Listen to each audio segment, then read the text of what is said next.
there we go. Wrong button there. Hello, hello, hello. Hello, hello, hello. Welcome in, welcome in. Hello, my favorite gamer words to today's Floundering Friday. Welcome in, everybody. Welcome in. Hope you're doing well today. Hope you're doing well today. We have a variety of different things to talk about. I don't even want to classify them as white pills, gray pills, or black pills. They're just kind of all over the place today. Nothing too serious. But like I don't know. Depends on how you see things. But regardless, welcome into Floundering Friday. Because guess what? It is Floundering Friday, which means I literally am all over the place by definition. Yeah. Oh. Oh. Hello, Amal. Well, hello to you too.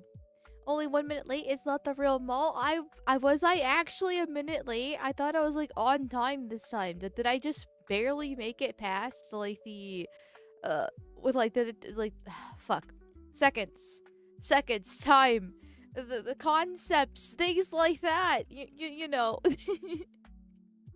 Oh. So like, yeah, okay, I give up. I give up already. I know it's Floundering Friday and I'm supposed to be just like scatterbrain and a hot mess. You know, hot mess express as the thumbnail says, but it's 1 minute in and it's already over. It's they're going to make it illegal to say gamer word soon, and then we'll have to call them zombies. Ah, well, I learned a new term yesterday called watermelon felons. So I think we'll be okay when it comes to the euphemisms. Watermelon felons. Actually really good. Like, it's a little bit long. It's a little bit long. But, like, it kind of rhymes a little bit. Watermelon felon, you know? So, like, it has a little catchy ring to it. It's just the problem is I need to actually add it to my lexicon. I like Enwa a lot. Like, Enwa's is really catchy. And it fits it very well. Obviously, it's a Morrowind reference. Even though if I may or may not have actually played the game myself, but we don't talk about that part. And yeah, it's just about watermelon felon. Danny McCaff surprisingly based. It only took him like over a year. His son being murdered. Him receiving death threats. And, you know, his other son also receiving death threats, and the watermelon felons talking about how they want to murder his other son. And the guilty verdict, and a whole bunch of other things for that to happen.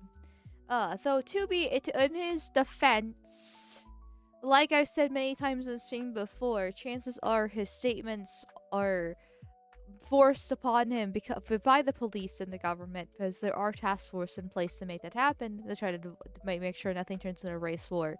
However, he seemed a little bit more of a true believer because he actively, instead of just making the statement and walking away like most families do, he actually was trying to go to like their press conference last year and make peace with them and try to be like become friends with the family and all this kind of shit.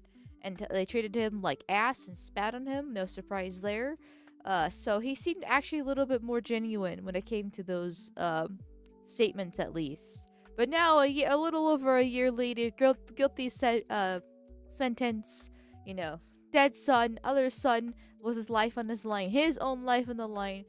Now he's like, yes, watermelon felons. So, I don't know how I actually feel about him, to be honest. Because, like, on one hand, I'm kind of glad that he's finally waking up, it seems. On the other hand, I feel like it's not really genuine either. And he's trying to like reshape his image. I don't really know. Like, there's also, like I said, the forced statement from the police part of it. Like, I just don't know how to actually read of him now. Because it kind of seems kind of out of nowhere. Unless he was purposely trying to keep it on the down low until the guilty sentence was actually dropped. Which would be, I guess, relatively smart, but I don't know. I just cannot tell what's actually genuine and what's not. But I'm not very smart, so no, I think it is genuine that he's changing with the whole watermelon fiddling stuff. Like, I would hope so. Since his fucking son got murdered for no reason by one of them. But Still, Austin's dad seems done with it. Poor guy. I mean, yeah. Like, there's definitely something to be said that I should be not as critical to him, because obviously he did lose his son in a very brutal way. Just literally out of the blue, one day, his son was in the wrong, like, well, actually, his son was in the right place at the right time. It's just that the watermelon felon, Carmelo Anthony, was not. So there's definitely something to be a little bit, softer with him and just in general. But at the same time, we do need to change the culture, because even if the police and the government does, force your hand to make these statements, I understand why people do, because literally their life is on the line. You don't think the government will find ways to deal with you if you don't follow them? I don't. Yeah, I think not. But at the same time, we need to change the culture to so it actually is more acceptable to say the N-word, so we don't have to call them watermelon felons. Oh, it is funny, and we can actually discuss these issues more openly, which we seemingly are. We seemingly are, but further, more than just the corners of the internet, into more the mainstream, and everyday normie life. Also, let me blow my nose. Give me 1 second. Sorry.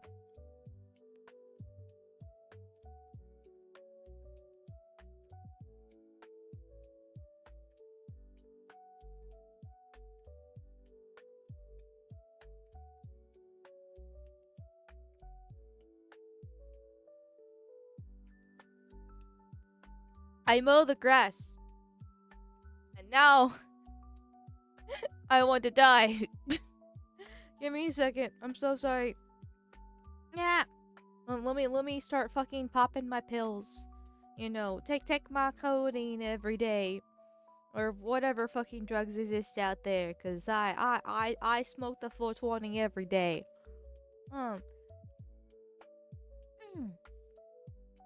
There we go. We wouldn't have to call them in-laws if they didn't act like in-laws. Well, that would just be a never-ending cycle then, because there's literally no stopping them from acting like in-laws. It's within their genetic disposition. It's literally what they are. there's no way going around it, no matter how nice you want to be. Censorship stimulates linguistic creativity for insults. True, and it's kind of fun for that reason.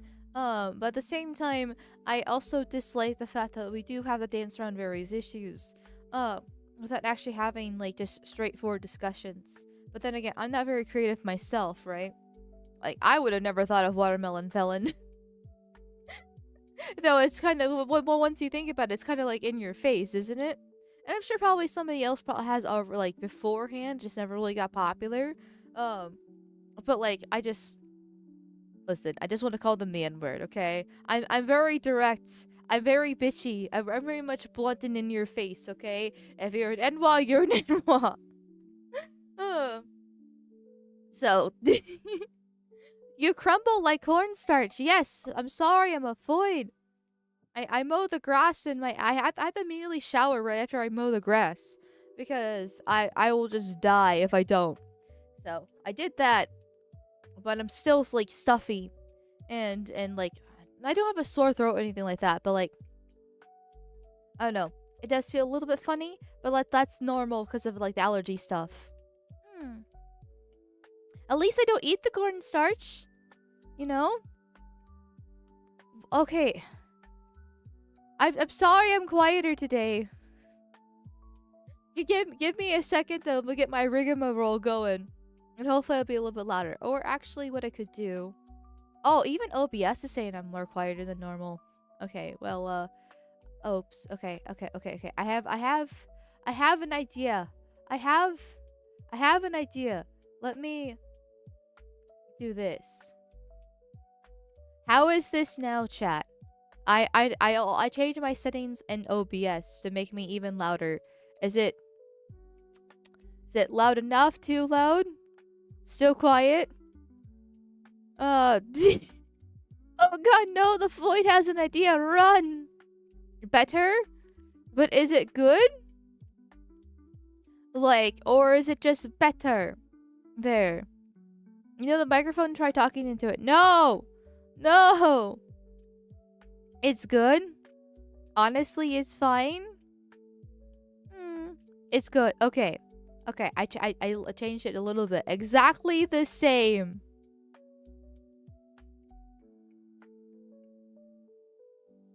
Well then, I might as well just end it here then. Well, sounds fine to me. Well, good. Good. Longest majority say that it's still good. Is all that matters here.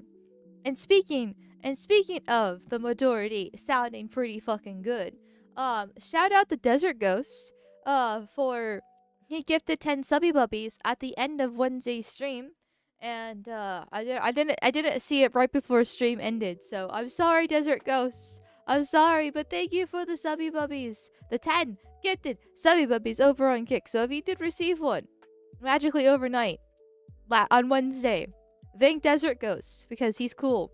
And speaking of which, he's been a subby bubby himself for 13 months in a row. So thank you. Thank you, thank you, thank you. And Autofire, thank you for being a subby bubby for 6 months in a row yourself.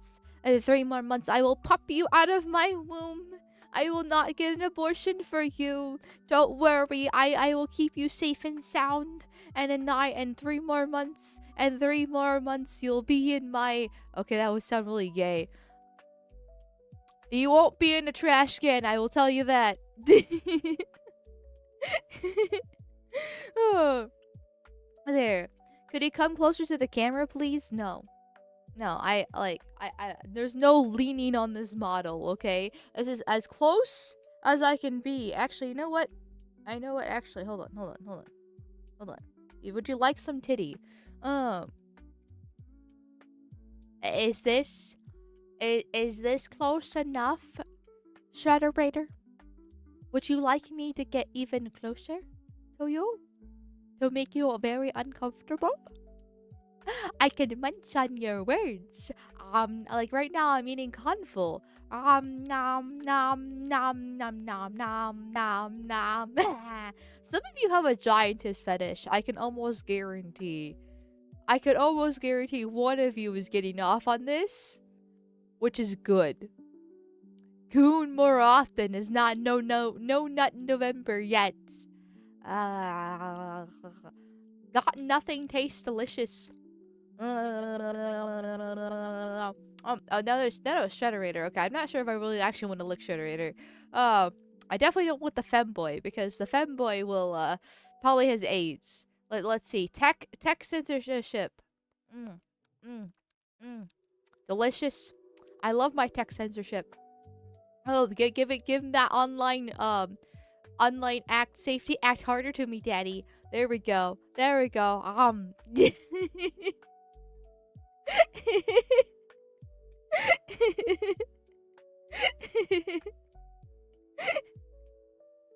Amal, you fingered a woman, and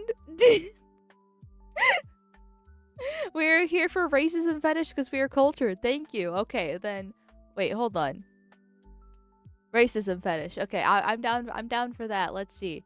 Let's see. Oh, I lost your message. Okay, sorry. I can't eat the racism fetish.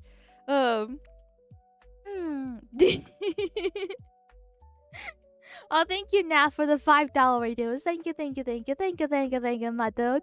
Can you zoom in on the tummy instead? Thanks in advance. Well, you gave me $5. Wait, hold on a second. If he gave me $5 and asked me to zoom in on the tummy, does that actually make me a stripper? Because, like, obviously I'm a whore on the internet. I'll do things for money. But, like, now we're getting the body parts, and more specifically, does that make me, like, do I need to get the pole out so I can dance, or... Well, $5 is $5, I guess. Here, have the tummy. Have the tummy there. There, are you happy for your $5? I'm now actually officially a legit fucking whore here.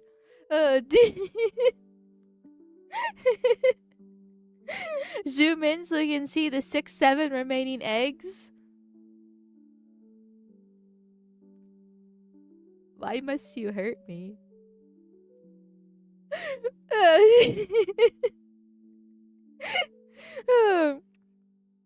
There's only 4 eggs? I see at least 5. I see at least 5, okay? How dare you here? Oh, god damn it. God damn it. You know what? If you're gonna treat me like this, like I'm just a piece of meat, then I'm just a flashlight with no other purpose, then I'm just gonna end stream.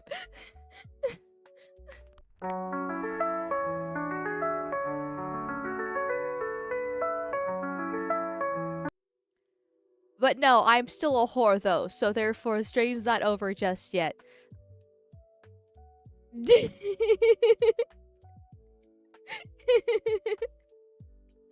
Molly, you're 40. I'm not. I am nowhere close to 40. Take that out of your take that number out of your mouth, young man. Jesus. No, goddamn.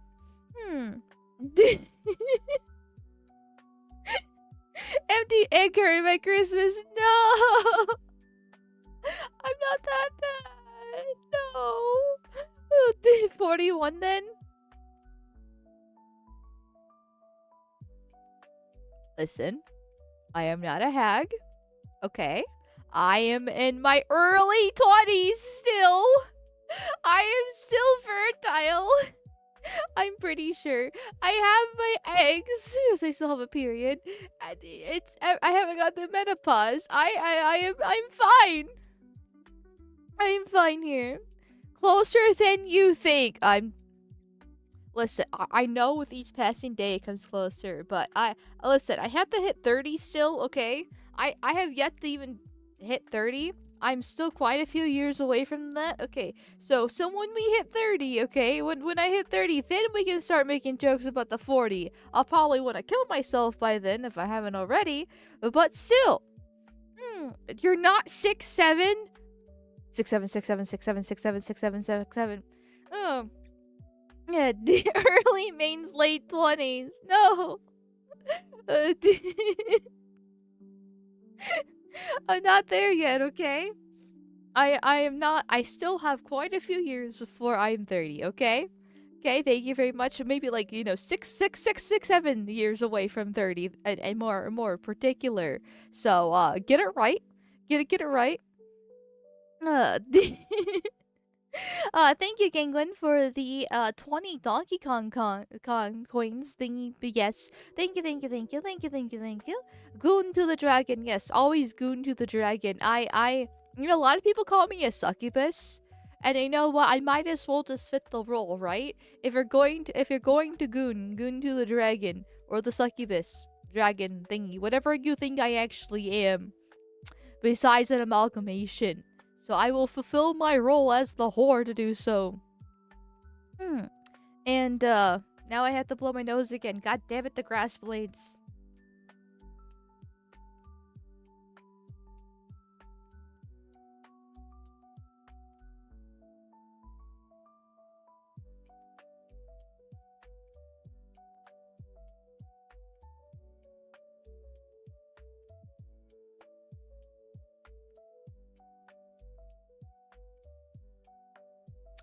That was not supposed to go on right there.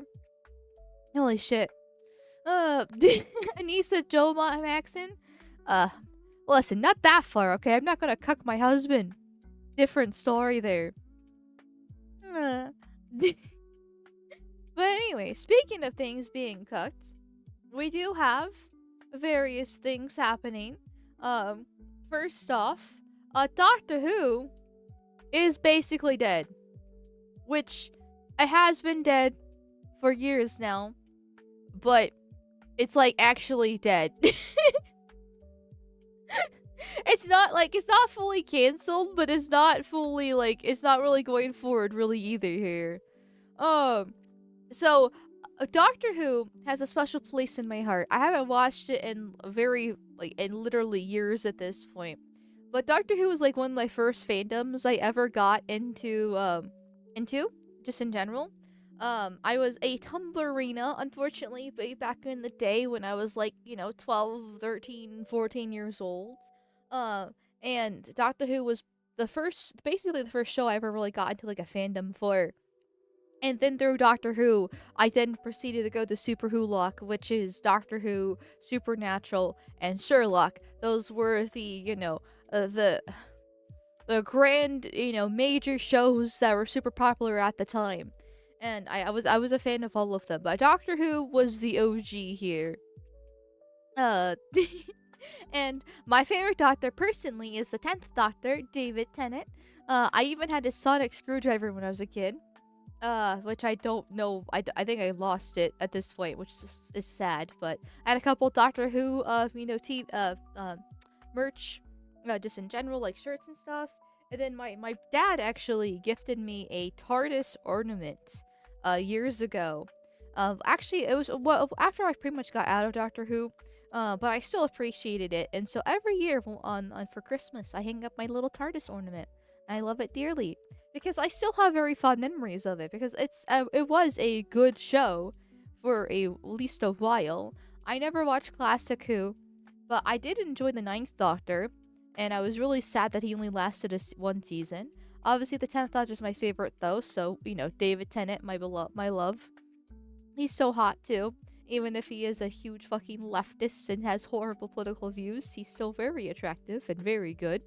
Matt Smith as the 11th Doctor was pretty good as well. I'm not going to deny that. I would say he had the best companions with Rory and Amy. I know Rose is beloved because it's Rose, right? But Rory and Amy were the best companions, hands down, with their story, and their story made me cry. At the very end. No, I guess, no spoilers for the 10-year-old show, but it was pretty fucked up. The Weeping Angels in general were what legitimately scared me. Like, Cybermen and the Weeping Angels freaked me the fuck out. I hated all the episodes that those two monsters, those creatures were featured in. Because I knew it would be screwed up. And the Weeping Angels sort of kind of took the cake in the end because of what they did with Rory and Amy. But no spoilers for the 10-year-old show. Rose was overrated. Rory best companion. Rory was a good man. He was a nice, sensitive young man. Absolutely loyal. And what happened to Rory and Amy is one of the biggest fucking tragedies in modern times. I'm not even kidding me. You find anyone who's above 3 out of 10 attractive. Well, true. Listen, just don't be morbidly obese and be white. That's my standards. Weeping Angels are cool. I mean, they're definitely a good concept. I'm not gonna deny that. But okay, as somebody who hates animatronics, right? I hate things that are not supposed to move. My biggest fear is literally robots, right? Which is why I hate Cybermen. I hate the robot takeover trope, in AI, right? I hate all of that. But I also hate animatronics because that's robots that move on their own. So Five Nights at Freddy's is legitimately just my worst nightmare come to life. Not even joking here. Okay, I'm being deadly serious. So then you take Weeping Angels, which are statues, which are basically animatronics, but arguably worse because they only move when you blink, and they move ridiculously fucking fast. And so obviously the whole phrase "don't blink," but you have to eventually blink. After a while, if you turn your back, you're dead. They are so dangerous and so terrifying, and you pretty much never know when you're gonna meet one. I mean, they look like angels, right? But there's so many angel statues that exist in Europe because of Christianity, and it's just and I went to Catholic school and everything. Oh my god, I hated the Weeping Angels so fucking much. And then what they did to Rory and Amy. They deserve happiness, okay? Just let them have a happy ending. Ugh. God damn it, I'm so sad. Weaponized robot dogs. Oh yeah, Black Mirror was also awful for me personally. Some of the episodes weren't as bad as others, but the robot dogs from Black Mirror freaked me the fuck out too. because that's once again my biggest fear. And they're based on real life, which makes it worse. Because there's fuck, what's the company called? It starts with a B. Well, there's a company that actually does make those robotic dogs. And like so the premise is completely real. And it sucks. Um Boston Dynamics, thank you, chat, for being my memory. Lord knows I fucking need it here. As I recall, they were happy in the end. If I remember right, they weren't. Like, but then again, I stopped watching at Capaldi. So unless, because I know they've done so many like retcons and changes to try to bring back the old fans as the show's been dying throughout the years. But like, if I remember correctly, they ended horribly because spoilers for the 10-year-old show, basically. I don't count any of the new seasons the past like 6 years. Actually, more than 6 years. It's 2026. Holy shit. How long has Doctor Who been in the gutter? Okay, for a very long time. Spoilers for the show. A weeping angel takes Rory and sends him back into the past, into Roman times, and becomes the last Centurion. And then Amy is left alone in modern times. And then, obviously Rory dies back in the Roman times because, that's 2,000 fucking years ago. Yeah. That's not exactly a happy ending now, is it? I mean, yeah, they had a great time with the doctor. They technically had a kid. God, what was her name? Riversong. All that. And Riversong, obviously, she got the magic powers from being born in the TARDIS and all that fun stuff. And, but, like, it's still very tragic ending for them. It's very sad. You're forgetting they lived out their lives together? They did? I mean, they lived... I know it was a bunch of, like, timey-wimey stuff that occurred, because it is Doctor Who, but, like, if I remember correctly, like, the ending was they got separated for the rest of time. But that scarred me, so maybe I'm just forgetting stuff, because I haven't watched it, well... I don't know. Over 10 years ago now? Like I said, I stopped watching when Capaldi came around. So it's been a very long time since I've been into it, and I'm glad that I did, because I heard Capaldi wasn't a bad doctor, but there was already the signs of woke coming in when he came in. It wasn't within the whole I'm trying to remember. I don't think it was really the first season with Clara, one of the two versions of her name. But I know there was the Black Companion, which having a Black Companion isn't exactly the worst thing, because there was that one Black Companion with the 10th Doctor that was kind of but they tried to make it all about, like, racism, and then they went back into the past one time and find that, like, actual black people who had been living in England for longer than she remembered or realized with Capaldi. Like, basically all, like, the woke stuff was coming in during Capaldi, and then he basically, like, from my understanding from people that did actually watch the show during time, it only was good because of him. But, like, all the woke nonsense was already there.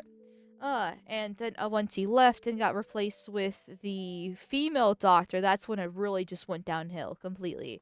Like, and then plus, obviously, they did so many retcons to figure out, like, how to keep the doctor alive, because he's only supposed to have, like, 12 hearts, right? 12 revives. But then there's also the mysterious 8th doctor, and then they, like, because I just, like, I've completely lost track of the lore, because they keep on, like, changing everything just to kind of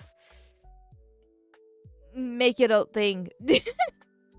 Alive. Martha Jones, yes. I haven't watched it since I originally watched it all those years ago. I keep on telling myself I need to rewatch it someday, but then again, I don't want to get back into the fandom because I'm gonna be sad. Right? I kind of just want to have my happy memories about them.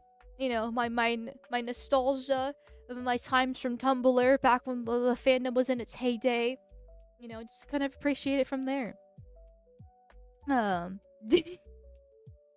It wasn't a retcon to just give him. It wasn't a retcon to give him more regenerations. I mean, basically it was. I mean, they're just trying to change it, like, lore reasons. And, like, I remember I haven't watched the show, right? I'm going based off what I heard other people say during this time period, because, like I said, I stopped at Capaldi.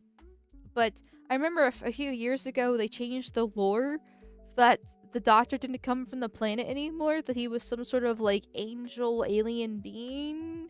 I'm trying to remember what it actually was, because like I said, I didn't actually watch the show myself at that point. And the things I do remember the lore are from well over 10 years ago now. So, like, it's just, I don't know, they've changed so much throughout the years just to kind of keep the show alive instead of just ending it when it just should have ended. Like, they probably could have been able to keep it be fine, right? If they didn't do all the woke shit. But having, Clara being not honestly not a really good companion. Um, all the retcons, the female doctor, the black gay doctor, like all this other like bullshit they've been adding in with each of it. They've killed the show, and so now they got even rid of the Christmas special, as we can see with the headline here. And Russell T Davies, who has been with the show basically since the beginning of it, since it restarted, all those years ago now, is leaving. And it's like, okay, well then what? Like the show is dead. I mean, it's been it's been basically in the gutter this entire time. But the show is literally dead. Like, they're not going to do your Christmas special. Russell T Davies is out, and then I'm gonna read this article first, because this has basically the same information as this one does. But Doctor Who could reportedly be off air until 2031 because no producer wants it. Yeah, just put it in the ditch. Like, just put it 6 feet under. Like, just let it die. Right? It has been on limping along for 10 years now. Just let the poor show die at this point. And it's so sad to see this. Like, because like I said, I used to love Doctor Who. It was my first basically original fandom I ever got into when I was a kid.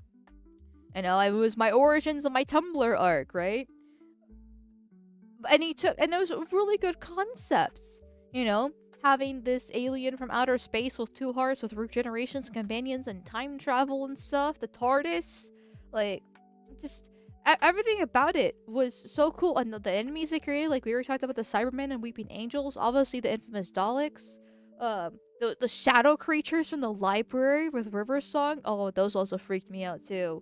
Oh, I hated those. Oh, I get scared easily. Oh, like, it was such a good show. And then the BBC was just like, you know what we need? We need propaganda. Okay, well, rest in peace then. But let's actually read the article now. The bi-generation of Dana Tennant and Nukuda got one Doctor Who Disney Plus. What do you mean bi-generation? What do you mean?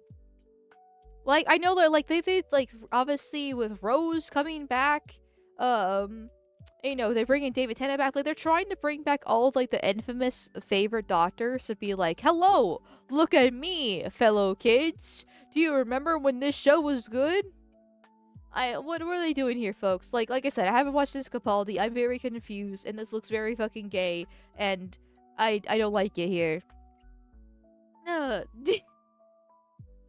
Monkeypox. Oh, okay, that makes sense. This is just monkeypox. Got it.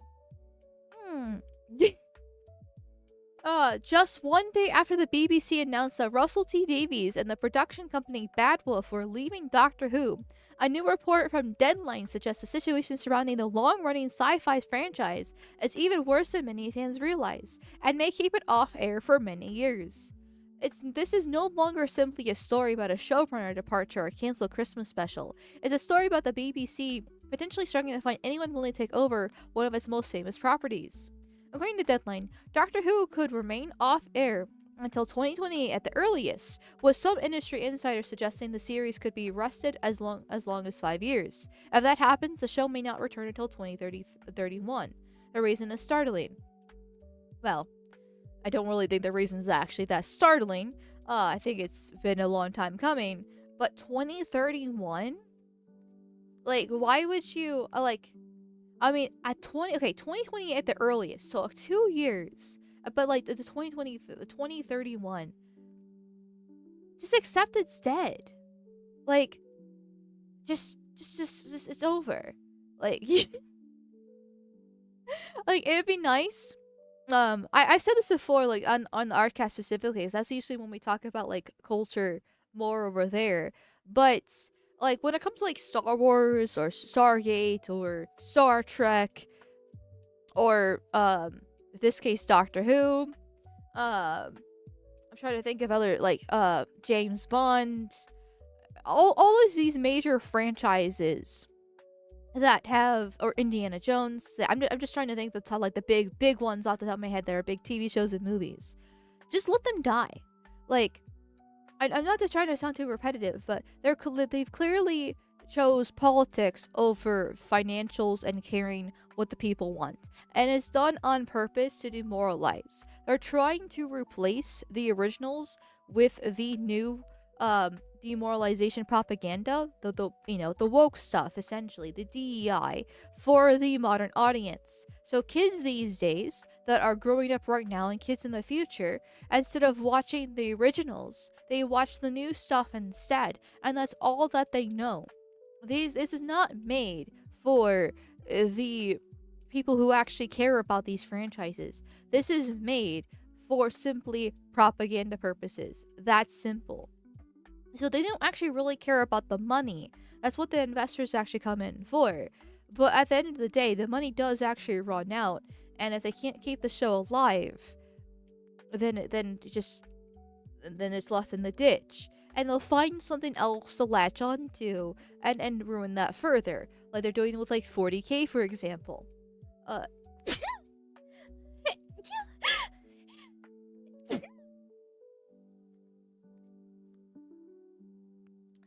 I need to blow my nose again, I'm sorry.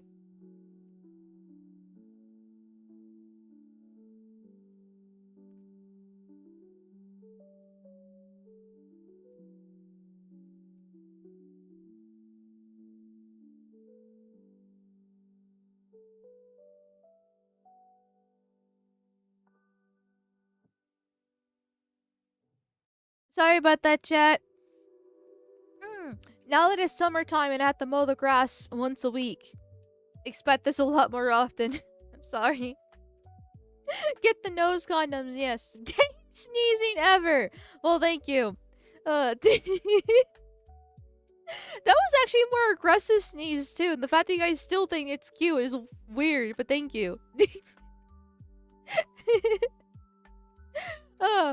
Bro, Ploppa cared Lurton. I am taking allergy meds. I'm taking my antihistamine. And my one eye is really fucking itchy right now. I'm gonna die. Anyways, as I was trying to say, with the DEI purposes, I don't really like the term woke. I feel like it's way overused, but it is the term for this technically here. Like, and it's just best to just let the show put the rest, give it 5 to 10 years, and then if you want to remake them again, right, and like restart them, hopefully the culture will be different at that point, that they can actually be legitimately good. I don't know if that's possible because of Bridge.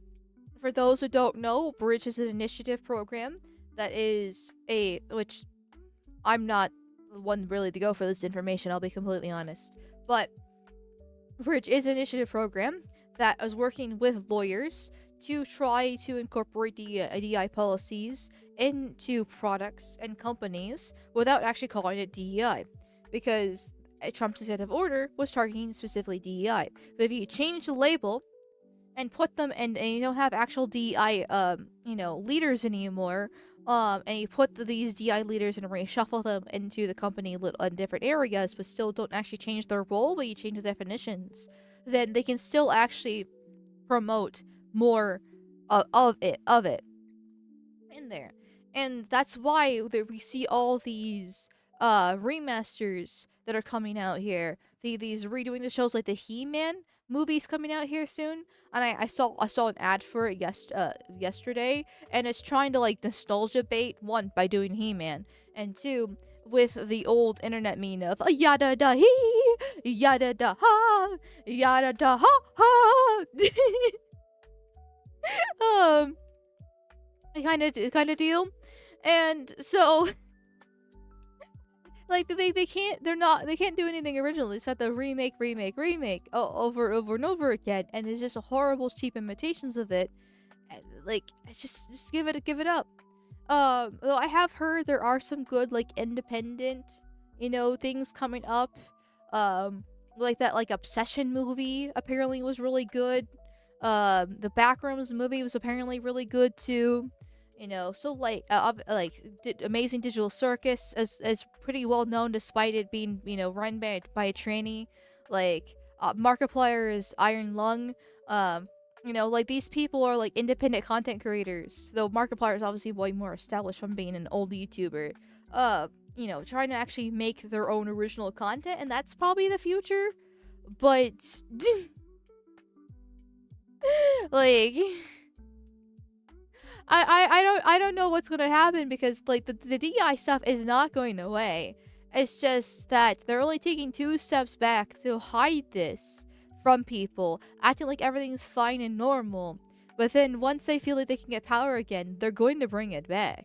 Like Bridge is not a conspiracy theory. It's still very much like ingrained within these companies. So this is not exactly a case of woke dying and us winning the cultural war. It's just that they went too far, too fast, and they had to take a couple steps back, and there's multiple things that have been sacrificed in the process. Doctor Who is one of them. But I've been tangenting for like 10 minutes now, and I have not been reading the article.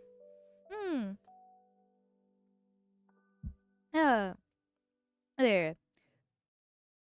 They ruin everything that we like, yes. And like even besides like the Bridge stuff, it is pure demoralization. Because you can't enjoy anything, right? We're watching everything you love die. And actually, there's the continued tangent. Now they're going after anime in Japan. Japan's like 10 years behind on us when it comes, because they are the honorary Aryans, right? They have their own culture, but they are very entwined within the Western world. But they're about 10 years behind. And so it's happening to anime. Nintendo's actually a good example of where you can actually already see that happening. A lot of people just want to blame Nintendo of America for various problems like localization and the whole, pride shit and various things like that. But it's actually starting to infect the Japanese.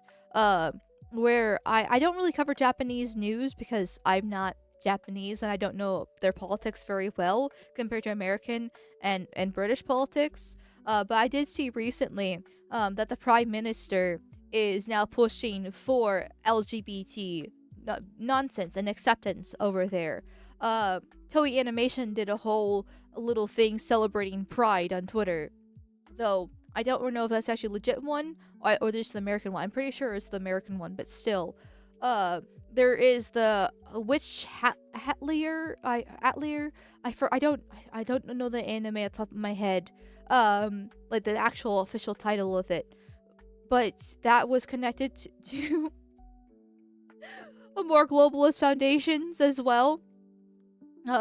Where it was not actually a genuine original thing. I think I probably have it somewhere in my little tabs and folders here.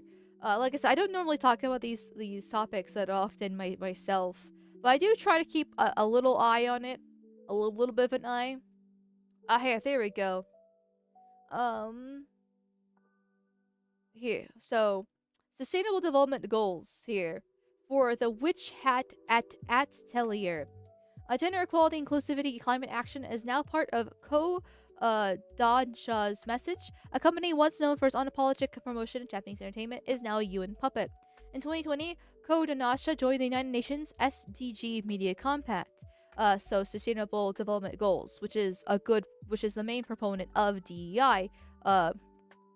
Here, the United Nations in general. No poverty, zero hunger, good health and well-being, quality education, gender equality, clean water and sanitation, affordable and clean energy, so green energy, woke, basically just like communism, green communism, decent work and economic growth, industry innovation and infrastructure, reduced inequalities, sustainable cities and communities, responsible consumption and production, climate action, life before water, life on land, peace, justice, and strong institutions, partnership for the goals.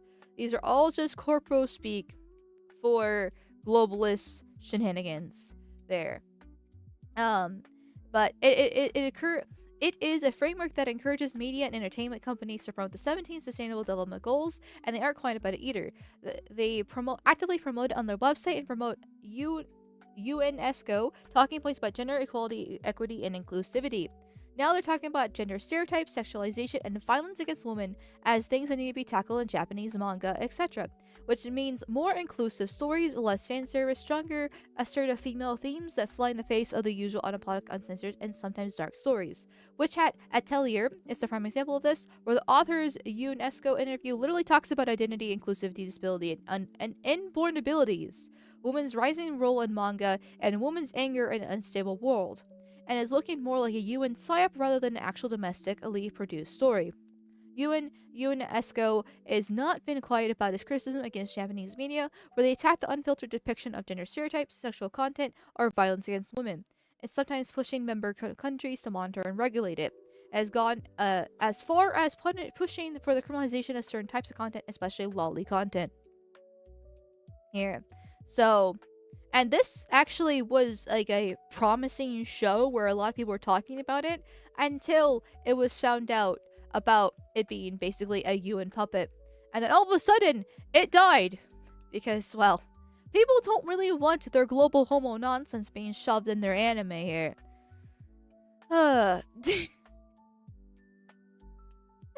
So, it's not coming after anime. They're just about 10 years behind, which has already been like censorship of fan service has been happening, less panty shots. It just the stories haven't been as good. Obviously, lots of people have noticed that over the years it's definitely been a decline in anime. And if you go back and watch the old stuff, like I've been kind of doing that more recently myself. Well, I was, so then I get distracted playing Fire Emblem. Sorry, and. Like 2006 was like a peak year for anime. I was a toddler at that time, so I missed it. But it was so good. And now here we are with UN puppets being shoved down our throats instead. So, Doctor Who is in a ditch at the moment. Give it 10 more years. Anime will be in the ditch too.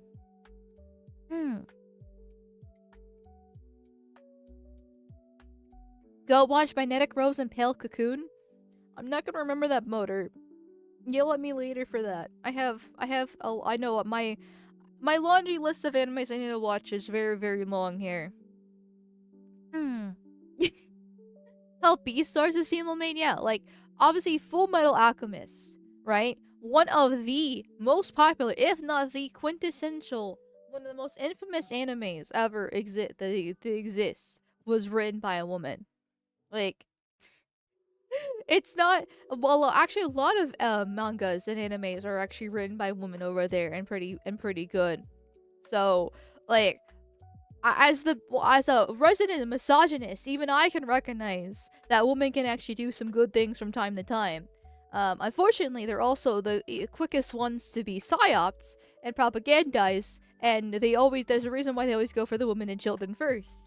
So, get them out of the workforce ASAP. And I know I missed some supers. My apologies. I just been kind of rambling now. Thank you, Sergeant Gunnery, for the $5 reduce. Thank you.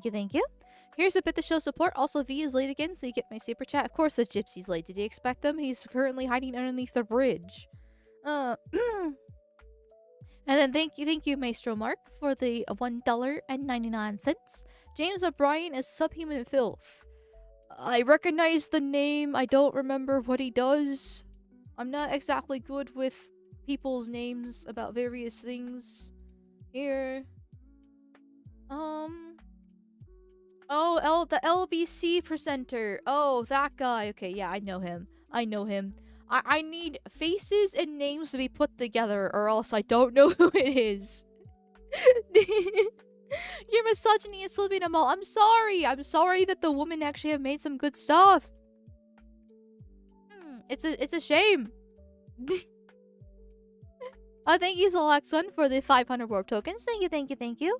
Someone needs to sit Trump down and explain that bridge equals DEI and have him revise the order to cover practices, not names, and have DOJ start prosecuting. I 100% fucking agree. And thank you, Zalaxon, for not fed posting.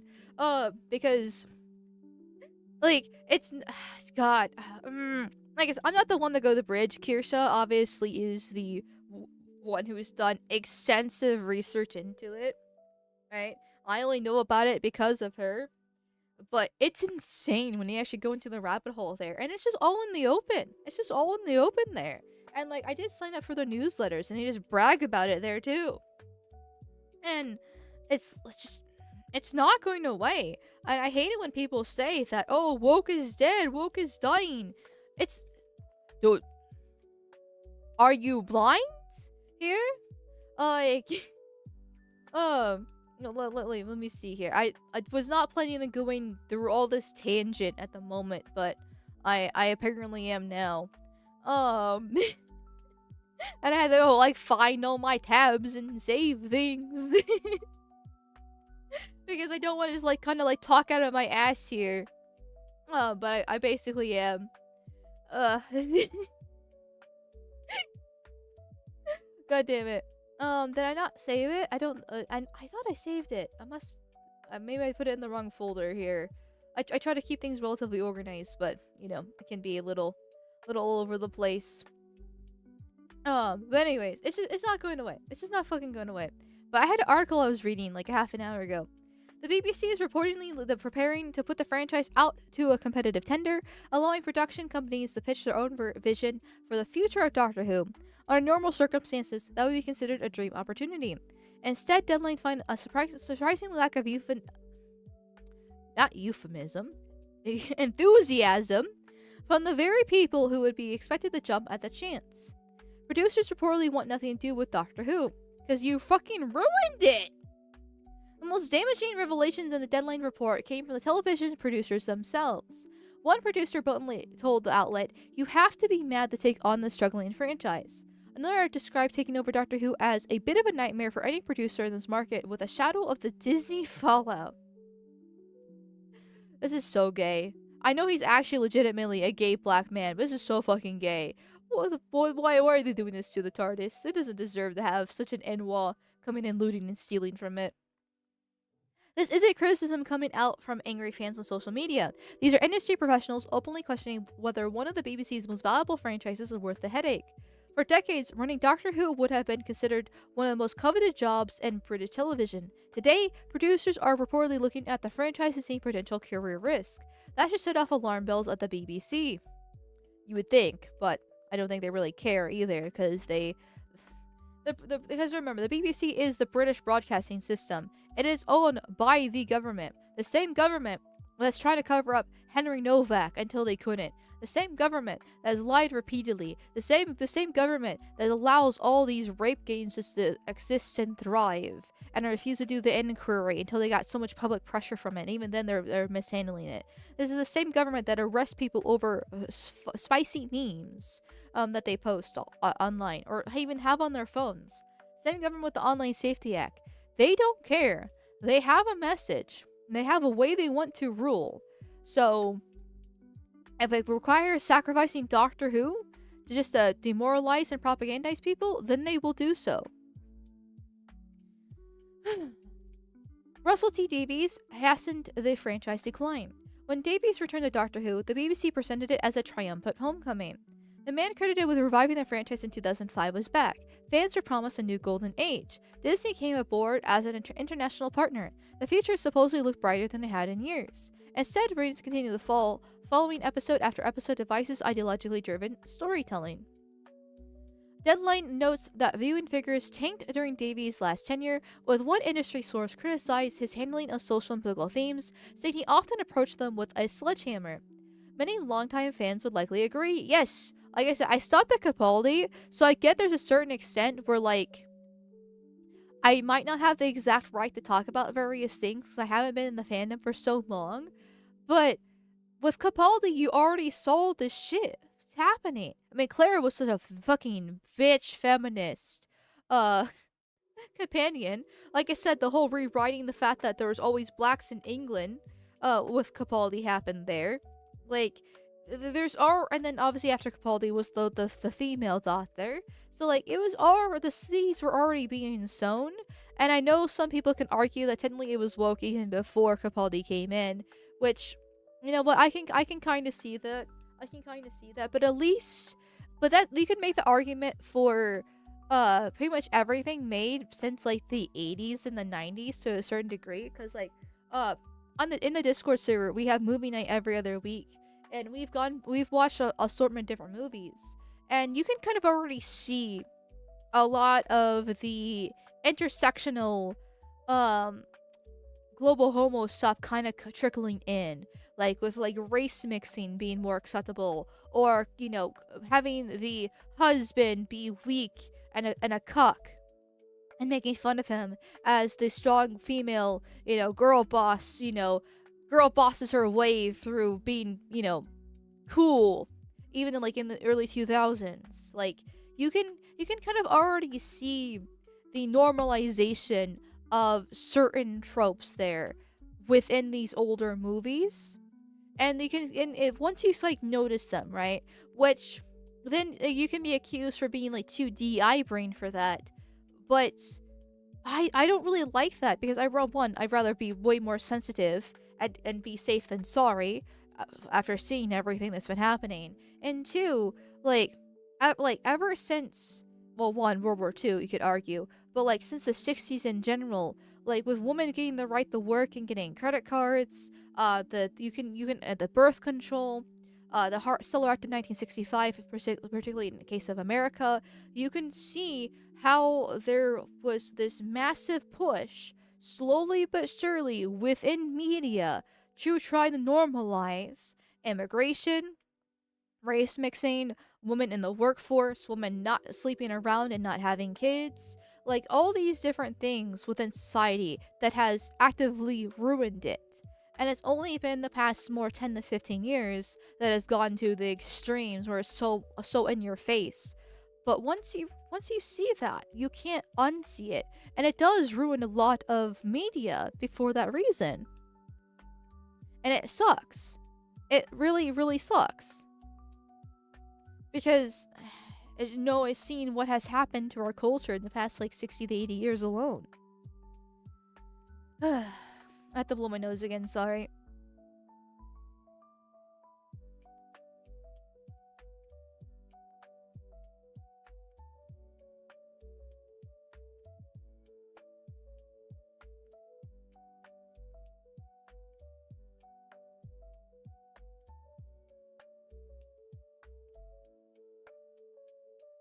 Yeah. Hopefully the allergies will be over by tomorrow. Usually only lasts like a day or two. So bear with me, chat. I'm sorry. Fuck. Thank you, C. Thomas Peasant, for the $2 reduce. Thank you, thank you, thank you, thank you, thank you, thank you. The beeping will continue until morale approves. Sad. I don't want the beeping anymore. I want to replace the batteries. But here we are. Thank you, Voicing Hentai, for the $10 reduce. Thank you, thank you, thank you, thank you, thank you, thank you. Good morning. Hope everyone has a great day. Well, thank you. Hope you have a great day too. And thanks to you, we have hit the goal over on YouTube for the P.E.P.E hoodie to be donned. Thank you, YouTube bros, for hitting the goal over there. Thank you for being generous and nice to me today. It keeps me warm because the P.E.P.E is part of my culture. I will never ever let me psyoped by this global homo nonsense myself. We will not turn him brown. He is green as he's supposed to be and proud. And thank you, Zolaskan, for the 500 warp tokens. Thank you, thank you, thank you. We just need a location to a cannon fire her at the White House. I wish, right? Just basically just like, fuck it. Donald Trump, talk to this fucking fox woman already. Beg you, please. Like, it's really frustrating when like I see her stuff on Twitter sometimes. Like, the one I wanted to bring up earlier was like Miss Rachel. Like, lives with TikTok was just like, oh, look at Miss Rachel teaching, gender stuff, the nonsense to children at this like in like some sort of state convention thingy, and she's just like, hello, here's proof that Miss Rachel works with Ridge, and just gets ignored. And it's like, okay, yep, another day that ends in Y. Another day that ends in Y. Like, if you just pay attention to this stuff, you can see it's not dying. But if you just go based off whatever the new hot headline is, which, I mean, to be fair, that's what I do myself. But like, still, if you're just not actually paying attention, here, you just dig a little deeper, you can find the truth here. I thank you, C. Thomas Peasant, for the $2 news. We all knew that new batteries are verboten. Sadly true, but I don't think Carmelo can hear them, so maybe he can finally hear him in prison. Anyways, where was I at with this article? I'm never getting through this goddamn article, and it's not even that long. It's just taking me 50 years to keep on yapping. Yes. The Disney partnership falling apart changed everything. The collapse of Disney partnership looms over every discussion about the franchise's future. Disney was supposed to help transform Doctor Who back into a true global powerhouse. I know they're trying to be a little bit more, like, unbiased as kids and gamers, so they don't have a really problem pointing out, like, the woke stuff, but, like, they're still trying to be, like, a semi-impartial article here. But who actually really thought that Disney was supposed to actually make it back into a powerhouse when Disney's also taking their own shows as well? They haven't had a successful thing either. But then again, not like the BBC was helping them, just getting passed around. Instead, the arrangement ended after just 2 seasons. Now producers are reportedly questioning how the series can maintain its current scale without Disney's financial backing. Replacing Disney won't be easy. Neither will convincing another major international partner to invest heavily in a franchise whose audience has been shrinking. That uncertainty appears to be one of the major reasons producers are hesitant to take on the project. Doctor Who is paying for the price for years of mismanagement. The most remarkable aspect of Deadline's reporting is that it confirms that what many fans are been arguing for years. The problems facing Doctor Who are not solved by casting a new doctor, replacing the showrunner, or doing another relaunch. God, I hate this. I hate this so much. I hate everything about this image so fucking much. Like, the Doctor regenerates in the Billy Piper. Why? You should have just let her. The Rose arc ended very tragically as well. Just stop it. The franchise has spent years hemorrhaging viewers while alienating parts of its core audience. Now the BBC finds itself searching for someone to rebuild the brand from the ground up. And according to Deadline's reporting, that search may prove far more difficult than expected. The possibility that Doctor Who could be off air until 2031 would have seemed unthinkable just a few years ago. Actually, not really. If you told me 10 years ago, I've been like, yeah, that makes sense based off how things are going. I was saying just let it die 10 years ago. Today is being openly discussed because the BBC appears to have reached a point where even industry producers are questioning whether taking over the franchise is worth the risk. That may be the most damning verdict on the Russell T Davies era yet. Oh, and speaking of this little thing here, that I have, apparently this is the Maestro in Doctor Who. I don't know who this character is, but apparently it's some, like, tranny. I mean, obviously it's a dude, you can tell, like, but, supposedly it's a trans activist Jinx Monsoon on Doctor Who losing fans over its identity politics. Numbers are not shrinking. For every transphobic, racist, bigoted Doctor Who fan that we lose this season, there's going to be 3 to 5 new fans who are coming in for the representation. So to those fans who are not fans, I say, don't let the door hit you on the way out.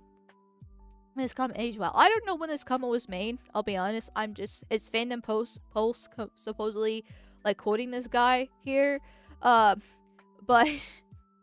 I'm pretty sure, this whole entire article disproves the fact that the numbers aren't shrinking and that there's no new fans coming in. Because that's the thing about Doctor Who, is, like I said, when I was a fan of Doctor Who, I was on Tumblr back then.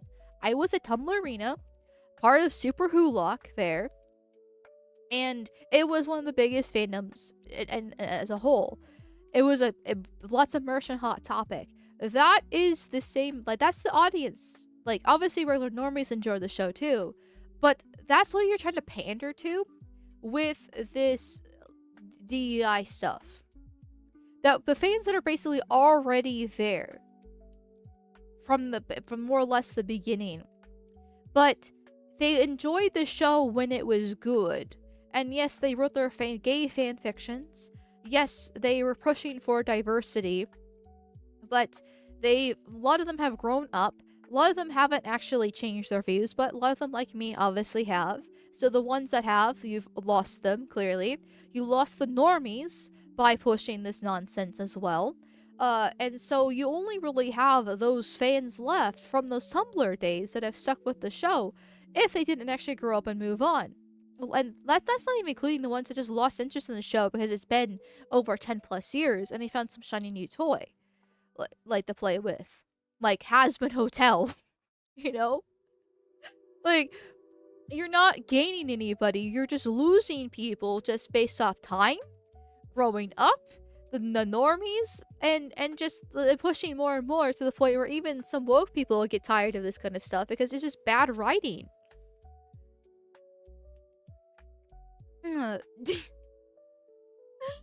Evil cannot create, only corrupt the good that has created. Yes. 100%. And you see this with everything. Like, I can talk about Doctor Who because like I said, I was in the Doctor Who fandom for at least a while, right?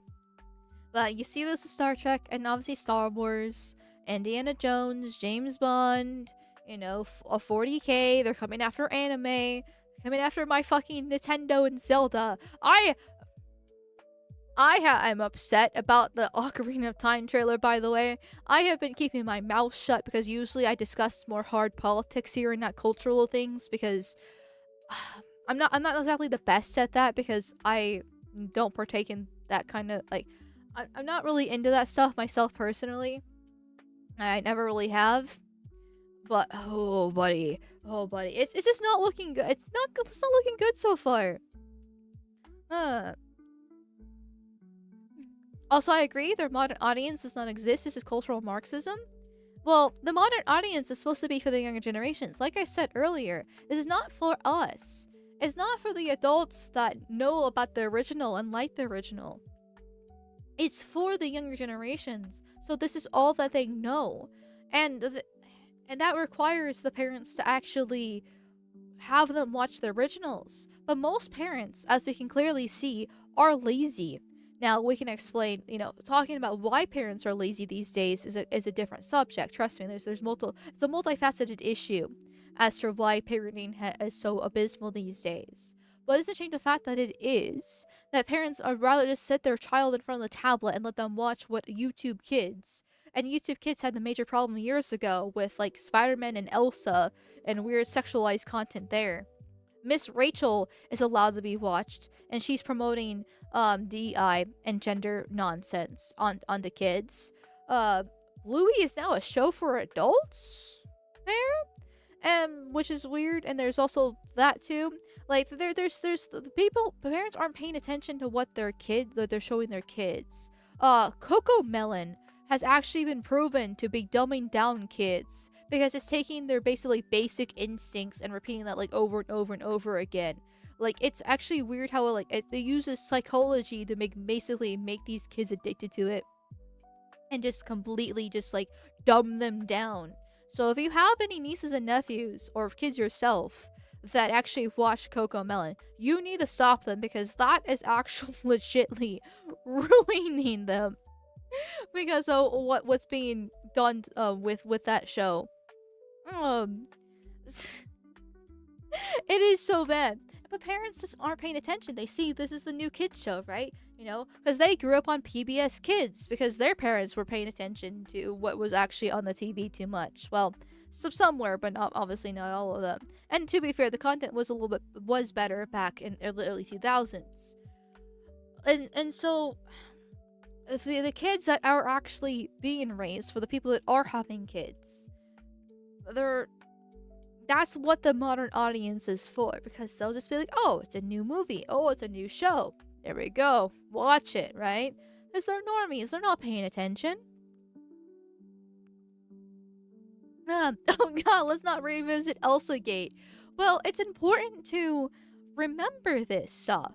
Like, I have a really shit memory. And I know I'm not exactly explaining some of this stuff very well. There's definitely better people out there that can do it instead of me. But I just want to kind of like reinforce this over and over and over again. So when you have kids, or if you have nieces and nephews, or around kids in general, like to try to actually raise them right, because everything in society is made to ruin them, boys and girls alike, and it sucks. Like you need a homeschool, or at least send them to private school if you have the money. But even then, that's still not perfect. You need to get them off the internet, just in general here. You need to be very careful what they watch on TV, and literally just have them go touch grass. Just have them play outside. And then even then, you have to be careful depending on where you live, or else they might get kidnapped and raped. Like, everything about society is made in a way to disincentivize people from having kids, and they do have kids to go the easiest way out because it's so difficult to do so. Like car seats is another little fun factoid that a lot of people don't know about, where car seats on average save about eight lives a year, but fertility wise it has dropped about like 2,000 or 200, one of the two. I know it's a big difference. But I forget how many zeros are at the end of that. But basically, for every 8 lives it saves, it stops about either 200 or 2,000 births on average, because cars are not made in a way to really have car seats anymore. They're not really unless you have like a van or some like big like expedition, or one of those like I don't know cars. Okay, I'm sorry. But they're not really made in a way for kids anymore, and car seats take so much space as well that and they're so difficult, and you have to like change them around and everything, that it's just not really feasible to work with. But there you go. It saves 8 lives a year, but fertility wise, it just basically has helped plummet that way. Homeschooling is mandatory in my opinion. Oh yes, 100% agree. Now, I'm not sure about the Europeans, but I do know, minus the rape gangs that happened there, I am aware that at least like when like Scandinavian, or like Western Europe in general, I believe they have a better curriculum than America does, because, you know, we have Common Core, we have the NWAs that we have to like, you know, account for. But I'm not exactly sure about the European side of things. I've also heard it's really hard. It's a lot harder to homeschool over in Europe too, because of how much government over regulation they have there in general. But with the migrants coming in, I would say try to homeschool there as well, just to be on the safe side, because even if the schooling is better there, the chances of your kid being raped and or murdered are ridiculously high. The European school system is really bad. I don't know much about it, I'll be honest. I've heard it's better my entire life, but I can't verify that because I'm American. Homeschooling is illegal in many EU countries. Yeah, that's what I knew. It was really difficult to do so. So the fact that it's actually illegal in some countries is not that surprising, because they love the government there. Well, I shouldn't say that. Well, unless they're German.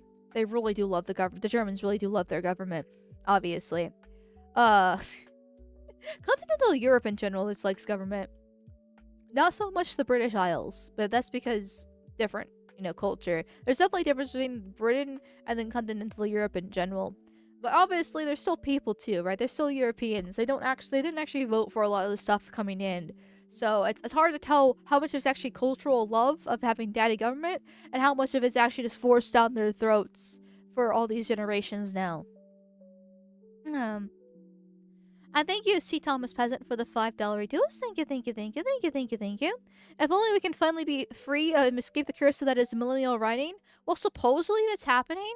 I mentioned it earlier, but Obsession and Backrooms were supposed to be good and created by Zoomers.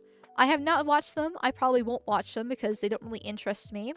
Like, I know Backrooms was based off a 4chan post, but there's a black man in the movie, and I basically these days, if I see anybody darker than a Northern Italian in a show, I don't really want to watch it, because I'm sure that role could have been given to a white man instead, based off what I know about the Backrooms premise. Yeah. And then as for obsession, like, apparently it's a good way to describe, like, male Zoomer dating's what I've heard, but I've also seen so much talk about how, like, the lead female is a massive whore, and I'm just like, I don't really want to watch that, actually. I don't really want to, like, I get it might be a good representation for Zoomer male dating, but why do I want to watch a movie about a woman who's sleeping around like crazy when I can just look into Twitter in modern society and see that for myself? The BPD demon movie. The protagonist in the background is a piece of shit, though. Oh. Okay, well, at least that fits the trope quite well. Amon, you're telling me you wouldn't want to watch it while wander in eternal liminal hellscape? Okay, now that you're pitching me to me like that, that actually sounds kind of interesting, actually. But I just don't want to see them. Like I said, I know I've been accused of being DI brained, but I don't fucking care. Like, I just want to. I want us to go hard and fast, right? I want to use a scalpel. I want to just remove all of this from society, and then once it's all gone, once we've thrown away the trash and buried it 6 feet under and let the daisies grow from it after a few years, then at that point we can maybe, possibly, sort of kind of consider letting a little bit of you know, I don't even really want to say diversity in, because that sounds gross, right? It depends on what we do with the NWAs in America, right? If we send them back to Liberia, then no. If we do segregation, then also kind of still no. But if it's still, even the 90s was just full of propaganda too. With how much they were trying to shove the fact that, like, oh, NWAs are just as, like, you know, white as you are, basically culturally wise, when that was completely not true. So I don't really want any of it anymore. It was just a lie. They're not compatible with society. Women can't be girl bosses. They should be stuck at home. Like, I don't want any of this in any of my, like, media. I don't care if that makes me TDI brain. I'm fucking done. I want wholesome family propaganda, where, like, the Japanese McDonald's ad that went viral a few years ago, where it was, you know, a couple with a child eating McDonald's, and it pissed off so much of the left for being, like, heterosexual propaganda there. I don't want that kind of propaganda. That's what I fucking want. I don't want anything else. Same, all extreme actions require extreme reactions. I just assume it's woke because there's black people in it. Same thing. If I see somebody darker than a northern Italian, I just immediately write it off as woke. Like, I know that might sound bad, that it might be a little bit too extreme, but frankly, I'd rather be safe than sorry. Because everything has taught me it's going to be along those lines. Women should be chained to the kitchen. True and real. The 90s were much, much more subtle in the subversion, yes. Which is why that, like, that's why I can't watch that stuff anymore, because I see it now. There. You can't have your base black guy. Because it's not realistic. Having Will Smith and everything doesn't change the fact there were plenty of black riots in the 90s too. You just didn't see it because the mainstream media wasn't covering it because of the mainstream media, and there's no internet to pass around these videos. Like, so there's Will Smiths don't actually really exist out there. It doesn't work that way.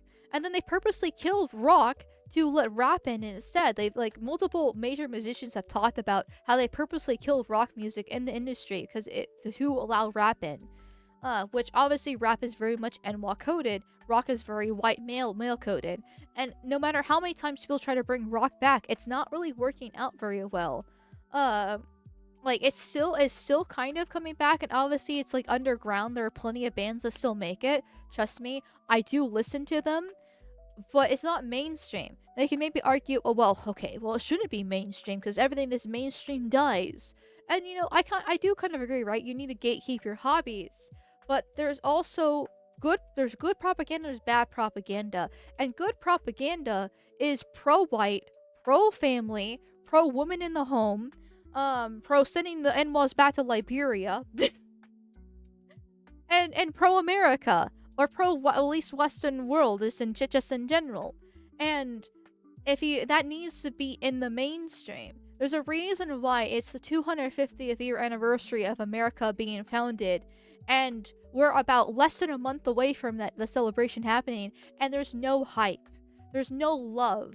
Like, even the White House isn't really doing all that much for it. Like, Trump's been doing all these renovations, and it's been working out very well. Like that fountain, the reflecting pool, trying to get the ballroom and everything. He's trying to make things nicer, and I do support that.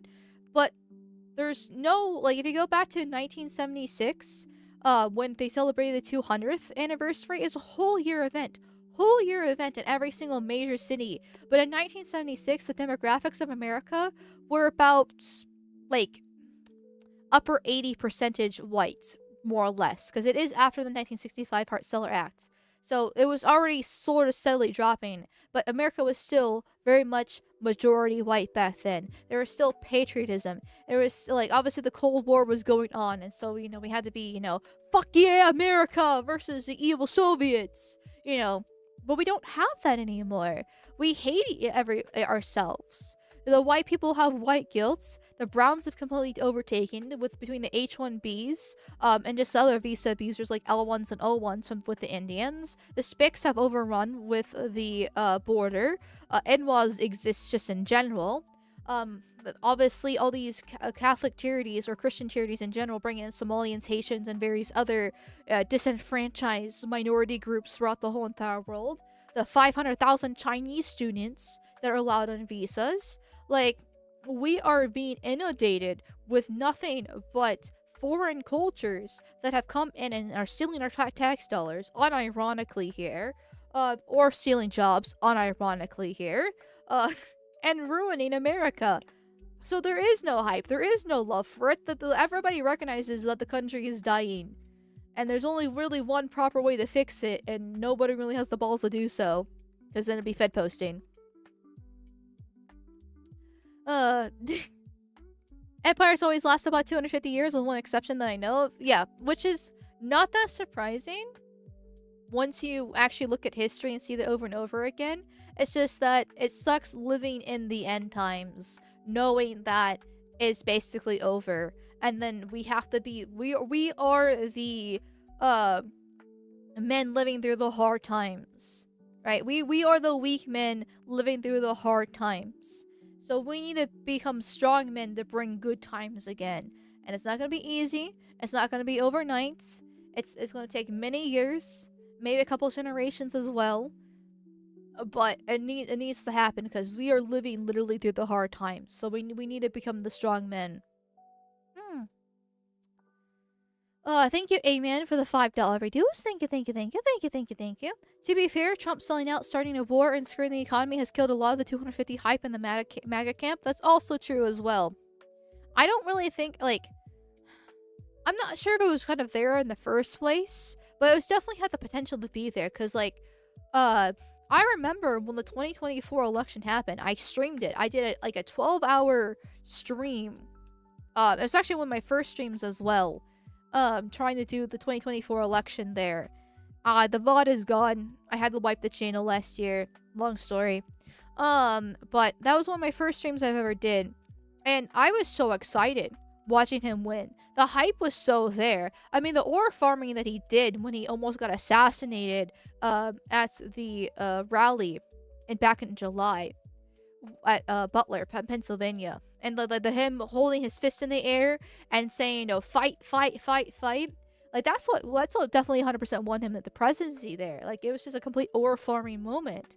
Like, there was so much potential. He was running on so many promising things. JD Vance seemed like a pretty good pick. They got Tulsi Gabbard, RFK Jr., should add, and various other people to join him instead of, like, the typical global homo shills like he did the first term. He was going after he was just slamming the executive orders down the first couple months with the DEI, trying to root that out as best as possible. Closing the border, trying to get more funding for ICE, various things like that. He did a lot of good stuff, and he is still doing his good things as well. Like, as for asylum seekers, it's all just been white South Afrikaners. Um, it's just all been the Afrikaners. Basically, legal immigration has, like, when it comes to asylum seekers specifically, it's just been white. It's been great. H-1Bs, he tried to put that $100,000 fine on that, which is not the solution, but it was something which got shut down by the judges. And obviously the H-1Bs are still allowed in.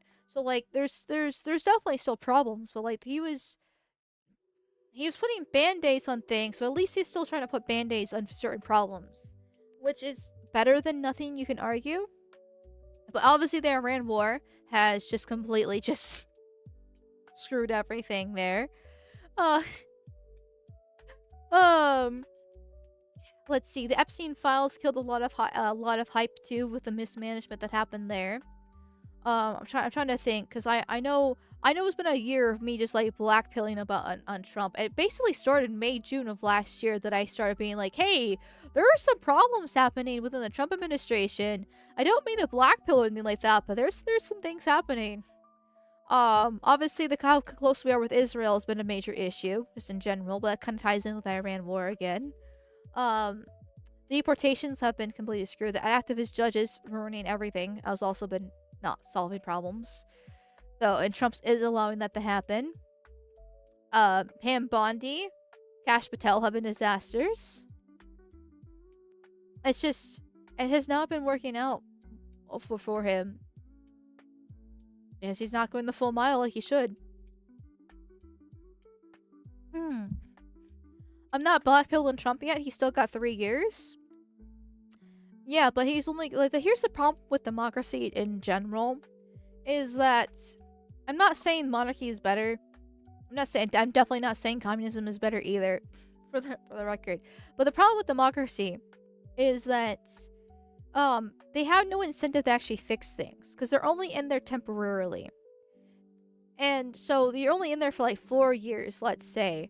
What can you actually get done in 4 years? Well, not much. Because first off, you have to try to undo everything that the previous president has done, because usually it was a different party, right?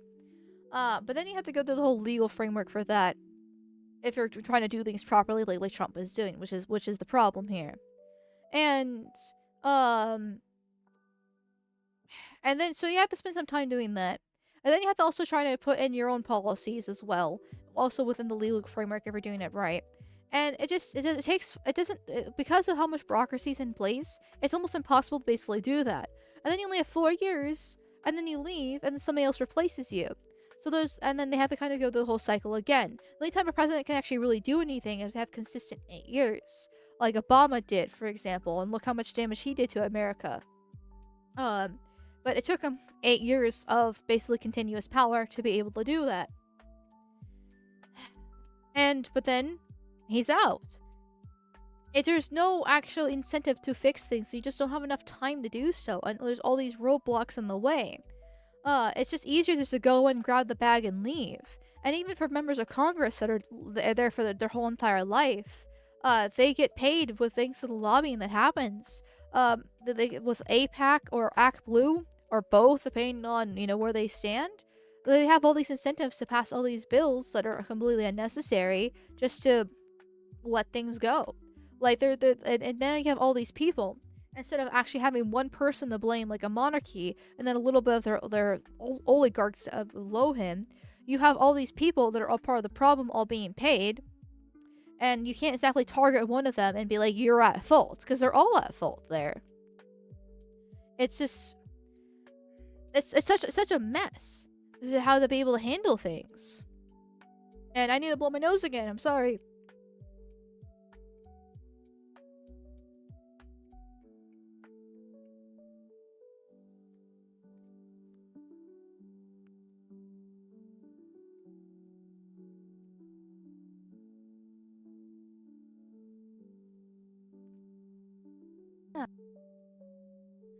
I have been fucking chugging my antihistamine stuff, and it is not working. God damn it. I'm gonna do it again. Thank you, Philip, for the 1,000 warp tokens. Thank you, thank you, thank you, thank you, thank you, thank you. Hello, Mole. If they want to resuscitate Doctor Who, all they need to do is give it to the ones they hate: Neurotic, AZ, Muller, Despero, and Drinker. True. I saw Neurotic say a tweet that I liked that the guy who plays House, that guy, Hugh Laurie, I believe. I'm not really good with actors. But Hugh Laurie should play the Doctor, and I was like, yes. But I love House. House is one of my favorite TV shows ever, just in general. The season 8 was not that good, but regardless, House is amazing. So yeah, Hugh Laurie would be a great fucking Doctor here. But that would be the best way to fix it, but they're not, obviously they're not gonna, it's not gonna happen there. The politicians who were there before Trump will be there after him. They have the real power to delay sabotage, and they've been colluding for decades. Yes. Yeah, the president's actually quite weak when you think about it, because of all the different legalities, legal systems and bureaucracy just in general that stops him from being effective. It's supposed to be for the checks and balances purposes, but in the end, if his own party is hostile to him, he's just a dead in the water. He's a lame duck. And I do believe, actually, to go back to the point, because this is what I was trying to make. Well, part of what I was trying to make earlier when I talked about how democracy's a scam. Like, he's basically going to be a lame duck for these next 3 years, is my prediction. Now, I could be wrong, and hey, I would happily be wrong if he can actually, you know, say fuck it and go after the activist judges. Then I'd be pretty happy about that. Personally, I know JD Vance keeps on praising Bukele.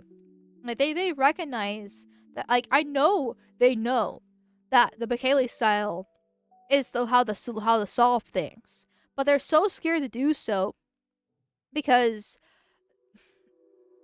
I don't even really know why. Like, I don't think the normies would really care anymore. The Democrats have been calling him a fascist dictator, literally Hitler 2.0, since like 2015. And even if, like, and most normies are just, like, have tuned that out. And even if he does act like it, I think he's actually gonna get a lot more support, because most of his base does actually want him to be at least half the fascist that the left claims him to be. And once the normies' lives get better because of it, they would probably support him. Like, what's the point? Like, what is the like, it's like being racist, right? Like, they keep on calling you racist to put a target on your back to assassinate you. It's that simple. Well, you might as well just be racist then, because they're going to call you that regardless. Frankly, also, it's the right thing to be racist too, if you just look at statistics. Like, they might as well just do it. Like, you're going to call him a literal, like, a fascist Hitler. Just do it then, because they're calling you that anyways. And you're not solving anything. You're pissing off your base. Just, like... I don't get it. But they're scared of scaring out the normies, and it sucks. So he's gonna be a lame duck. If anything, I do believe the theory that there's a reason. The reason why he shifted to more foreign affairs is because he realized that's basically all the power he has, right? Because all his executive orders have been shot down by these judges. The bureaucracy is just too extreme, as in general. But when it comes to foreign affairs, there's really nothing stopping him. Like, Congress doesn't vote for wars anymore. Fun fact, chat. We have not had an actual officially declared war, chat. Or all the campaigns in the Middle East that we've had throughout the decades, none of them are actually technically legally wars. Because only Congress can actually pass on whether or not we declare war. But they just haven't, because they've all been special military operations. They're like the Iran War. So it doesn't really matter there. It doesn't actually really matter, but he can just kind of have as much fun as he wants out in the rest of the world. And I think that's why he's been focusing so much, because that's the only power he does have, and he's screwing that up too! Peacekeeping actions, quote unquote, yeah. Trump is just a temporary pebble in their shield to tolerate him, because they know they have at least half the whole delusion their voices matter. Otherwise, they would drag him out of office. I go back and forth on believing that or believing he's controlled opposition, because he's definitely supporting Palantir. Obviously, J.D. Vance has strong ties to Palantir and Peter Thiel as well. And Palantir is a surveillance state system that they want to put in place. Now, there are some benefits to Palantir, don't get me wrong, but it's not good either. Like, you can maybe say, oh, your phone's already tracking you anyways, right? I mean, for fuck's sakes, I'm a VTuber, right? Like, I have an iPhone right in front of me trying to track my model based off my facial reactions, okay? Like, they already kind of know all this stuff, just in general. But doesn't really mean we should also just allow it to continue further. And I do worry, because, like, if Trump's the one installing the Palantir surveillance state, then and he leaves and a Democrat comes in the power, you don't think us little racist chuds online posting all the Agartha edits and I wouldn't even rape you jokes and various things, you don't think they're not going to use that to go after us like they have with the January 6th protesters? Yeah, I know they already kind of had the power to do so already, but if they can shut down your bank account like Trudeau did in Canada with the trucker protests, or lock you out of your house if you have a smart house, you know, like because an Amazon employee thought you said the N-word. Yeah, do you really want to give the government that much power? I'm not sure about that. Palantir isn't good, but it's not as bad as leftists and gripers say it is. It's all about having us having and keeping the power. But then we go into the argument where, I mean, at the end of the day, power is all that matters, right? Whoever has power can get things done, good or bad. So that's where the whole benevolent dictator is more preferable than democracy. The problem is actually getting that benevolent dictator in the first place, which is a lot easier said than done, because usually most dictators aren't actually that good. They don't actually care about solving the problems. They just want to make themselves rich. Like, and obviously democracy makes it worse because you have multiple, essentially little dictators sharing power more or less, trying to make themselves rich, so it's harder to kind of target one in particular and saying that the problem. But it's still not great, and so you have to do some trade-offs. It's hard to really judge. Hence why like I don't know what system to advocate for, right? This is why I'm not actually a monarchist. There are lots of good arguments for monarchy, and I know the femboy has done lots of writing on it, but I still can't exactly hop on board for that reason. Obviously democracy has failed us, and monarchy is a lot more stable for much longer than democracy is, because like people have mentioned before, democracy only lasts about a good 250 years, but it's just, there's no good system. Which I guess is just part of being human, right? Part and parcel of being human. You're flawed. There's no good way to handle things. But I can't advocate for various things because I see the problems with it. But if I would advocate for something, it would be monarchy or some sort of like authoritarian system. But with obviously the catch as my guy, right? And I know at the end of the day, my guy won't last forever. Consult the runes. Living in such a huge, large-scale civilization just isn't natural. Yeah, that was all a part of the problem too. Like, not to sound like an accelerationist, okay? And not to sound like I'm fed posting too much. But I honest to God think that the solution is to have some sort of like meteor fall down to the earth, nuclear war, scorched earth situation that completely reverts us back to like things like 1,000 years ago. I know you would lose the internet and AC, and I would really be sad to be losing the AC personally, because it's so fucking hot. But technology has done a lot of good, obviously. But it's also done a lot of bad.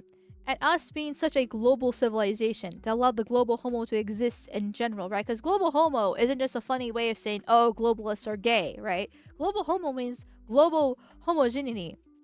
which means we're all one race, the human race, right? Where, you know, we have the World Economic Forum, the UN, or the more lower scale, the the EU, where you have all these groups working together to try to just allow this osmosis of all these different countries to come together to make us all one people in the entire world. And that's all thanks to technology. And so we can just like scorch Earth, send us to the Bronze Age situation here. Where we're gonna actually be, you know, city states. Where it takes like a solid week to go to the next town to travel. Things would be better. Like like people think peasants had a bad life, and don't get me wrong, they did. It wasn't easy. The mortality rates were high. Um, Obviously famine and war were problems. It wasn't like, and obviously they had to make their own clothes, wash everything by hand. Disease was rampant, obviously with the Black Plague. Well, obviously there's lots of problems there. I'm not gonna pretend it's like some sort of paradise, but they at least knew not to let in the Brown Horde, right? They at least were having 10 to 12 kids. At least women knew their place. Like, and that's what you need for civilization. Without it, well, now we're in this global homo mess.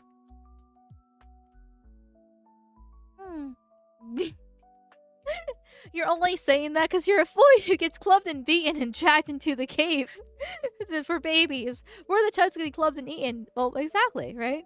Listen, I'm just saying you need to rape more women more often. Yes, but no Zelda, Amal. I love Zelda. I really do. But I'm okay with sacrificing Zelda if we can actually have a birth rate of like 10 kids again. Okay? Like, I love my AC, but I'm willing to sacrifice a lot of things if we can just have a homogeneous white society again. With lots of kids and women in their place. No immigration. Like, well, basically whatever that takes. And I think that's only possible because the thing is, it's going to be really hard to put the genie back in the bottle without some sort of scorched earth scenario where a meteor falls down and sends us back to the Bronze Age. Bronze Age. Ugh. Main Stuffy already makes my muttering and stuttering and jumbling of words even worse. I'm so sorry, chat. You can't have my AC even for babies. My God, you are a selfish little piece of shit now, aren't you? Here.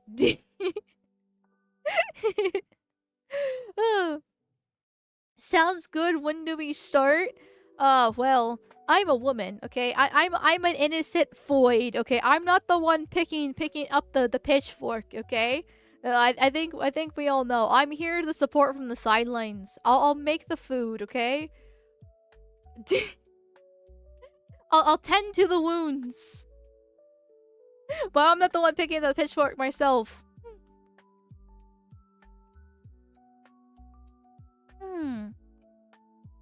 But that kind of nuke would probably result in nuclear winter. Yeah, more than likely. There was this one book I read when I was younger. It was supposed to be part of a series, but I never read the other books. I just read the first one, which was a hypothetical situation where the Yellowstone Yellowstone's actually a volcano, but it's been dormant for like ages, for like thousands of years, something like that. Sorry, the phlegm is coming out. Hold on.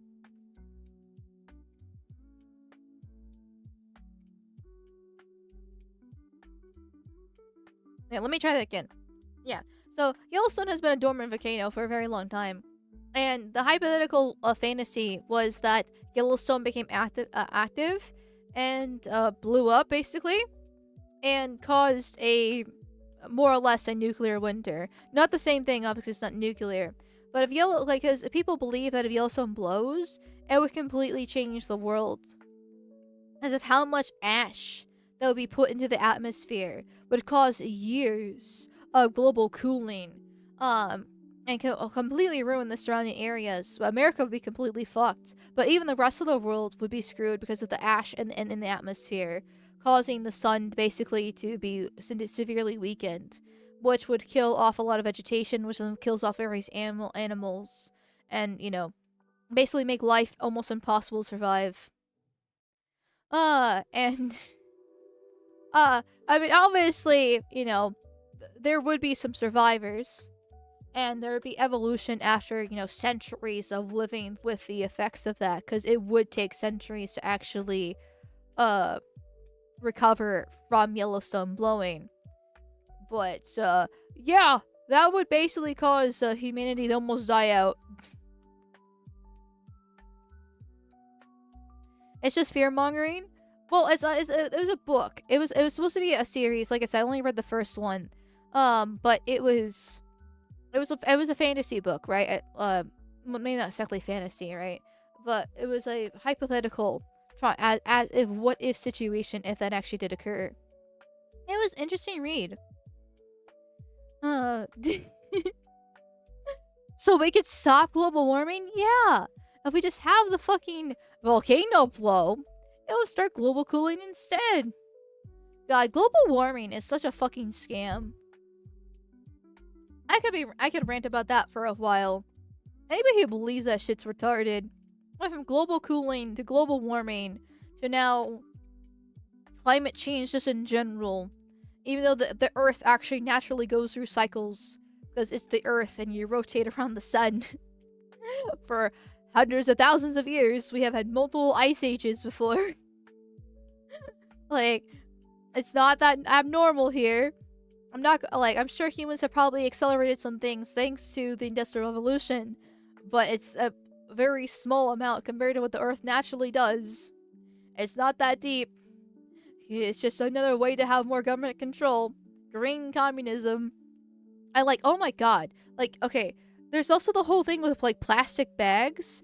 I remember when I was a kid, there's a whole bunch of propaganda to stop paper bags. Because paper bags are made out of trees, and cutting down trees is bad. And so we had to replace those paper bags with plastic bags instead, because it'd be safer for the environment. And now, 20 plus years later, oh, well, guess what? Now plastic bags are bad because it's choking the turtles. It's in the oceans because they don't actually, deteriorate. And so now the turtles are choking on it because they think it's fish and they're eating it. And now we have this whole gigantic island and just floating in the middle of ocean just full of trash. So pollution. Now plastic bags are bad. Now we have to go back to paper. Okay. We can't figure out what we want. I feel like paper bags would be better because they can actually deteriorate and be recycled. And then you can just grow more trees. I know trees take a long time to actually grow, but you can grow more trees. Versus plastic takes 1,000 fucking years. And they're killing the turtles? Okay. Till dare the scientists lie to us? Yeah. Like the polar bears, right? The polar bears were a huge concern back in the 70s. Oh, the polar bears are dying out.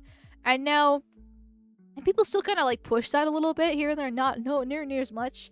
And it's the polar bears are a bit bigger than ever. They're popping up babies like crazy. Which I know it's only because we conserve them. I know that's part of it.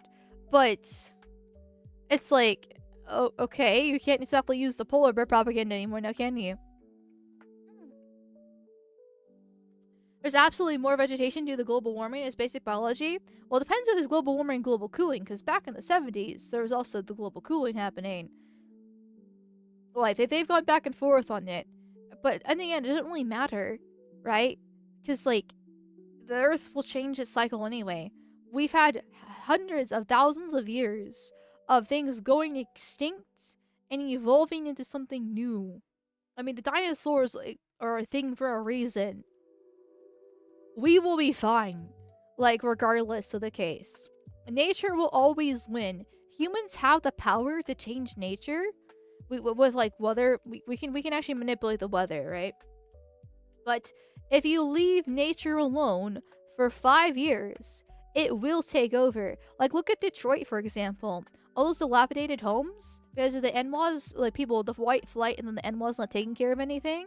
If you go look at a house that was built in, like, I don't know, let's say the 80s, or actually, not, okay, sorry, wrong scenario, right? But if you go on Google Maps, and you look at a house from, like, 10 years ago, and it looks a little bit run down because it's Detroit, but then you look in the fast forward to now, that house is basically overrun with vegetation. Or it's, like, crumbled to the ground. Or it's not even there anymore, depending on the situation. It's just been left alone for nature to take over. Nature will win. Nature will find a way. Like, even with the nuclear power plants that exploded, right? Chernobyl, for example. Nature was able to survive that.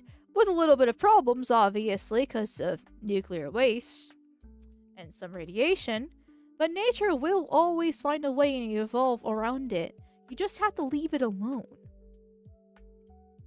And that's all we really just need to do. Obviously, I'm not saying we need to destroy it, right? Because, like, if we, like, tear down forests and build property, that's a problem. Draining lakes is a problem, too.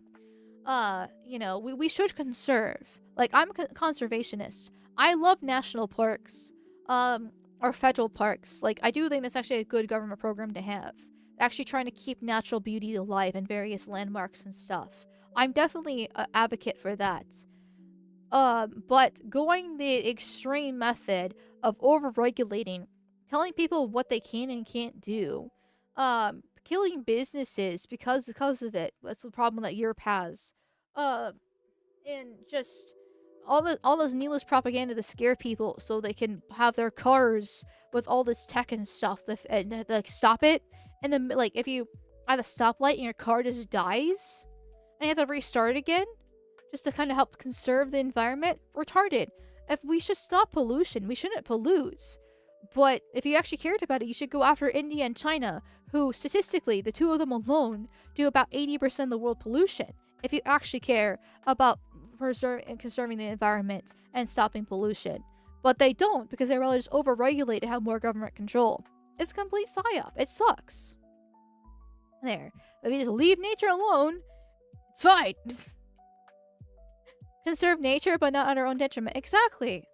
Exactly. Like, I don't understand why it's such a hard concept here. Well, at least for normies. I know why the globalists don't care. As if billions of dollars of infrastructure can be just wished away. I mean, it can be, actually. Man, look at fucking California. The amount of earthquakes they have that destroy, or the fires that go through from their mismanagement. There. Like, you can lose just everything overnight, thanks to nature. There are ways to control nature. We do have the power. Fires can be handled by controlled burns. We have the power for weather manipulation that has been used multiple times. Obviously, buildings in general are ways of controlling nature by itself. Like, there are plenty of ways for humans to control nature. But it doesn't mean, one, we should. And two, if we just leave it alone, nature wins. Yeah, well, I forgot this is fear-mongering that the Hoover Dam is down to critical water levels. I can't tell if you're being sarcastic or not, because I can actually see that being a legit concern. Saying that they're trying to pump California with more and more water, which doesn't actually work because of the mismanagement of how the water system works, once again for the fires. Plus the fires that they do have. And the fact, one little fun fact that people don't know about California, is that the middle of the state used to have a gigantic fucking lake. Like 100 or some years ago. And they drained that lake for development. California, I mean, obviously there's a desert down in the south, but in the middle of the fucking state was like a gigantic fucking lake that was a shit ton of wildlife there.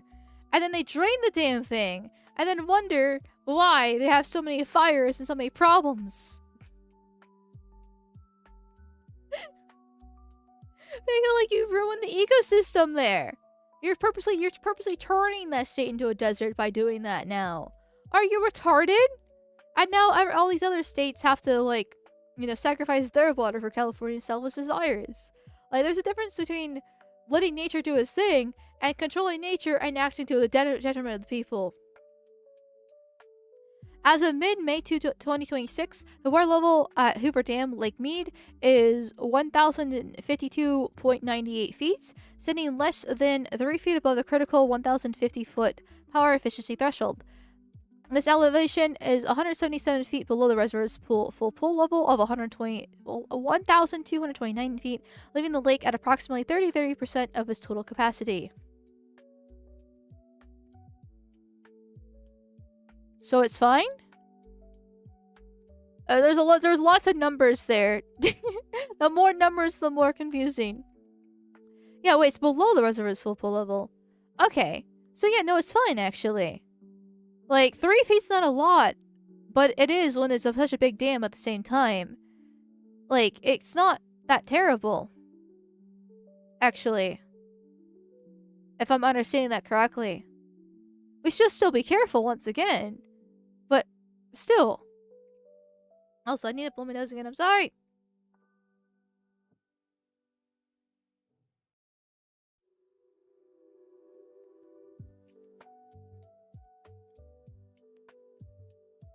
Okay. That was a short one. 3 feet until it produces no power. So, actually, wait. So, if it's 3 feet until it produces no power, but it's 177 feet below the reservoir's full pool level. Actually, so that is actually a concern then. Because, like, if it's only 3 feet away, that's not a lot of feet, actually. It could be a lot more full. It's 177 feet, or is even more. Like, that's actually a concern. Yeah, no, that's actually a legit concern. Like, it's like, hold on, wait a second. Sorry, I'm a little bit retarded here. Las Vegas and Phoenix go dark? Yeah, no, they're fucked. Oh, God, that makes me just want a black pill. That makes me, like... I don't live out there myself, so it's not exactly a concern if Las Vegas and Phoenix go down. But at the same time, those are still major cities, right? Still major economic hubs. Then again, we can maybe get rid of the spics if that happens, and then go back to Mexico. So it might actually be a good thing.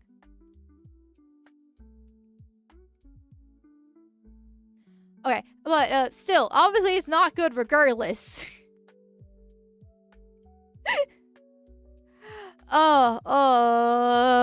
Just makes me...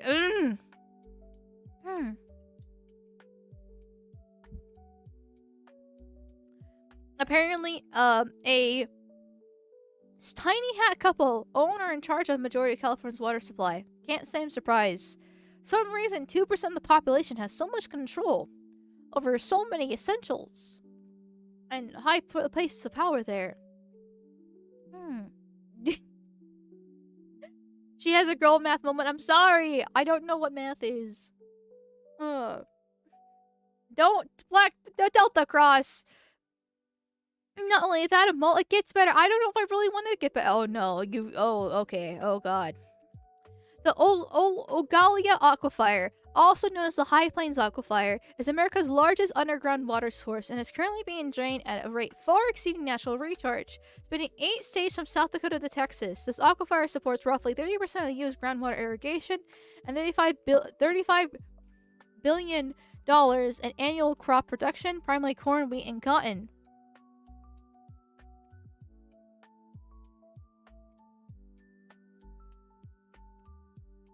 We're fucked. We are just aquifer. Whoops. Whoopsies. Doopsies. Aquifer.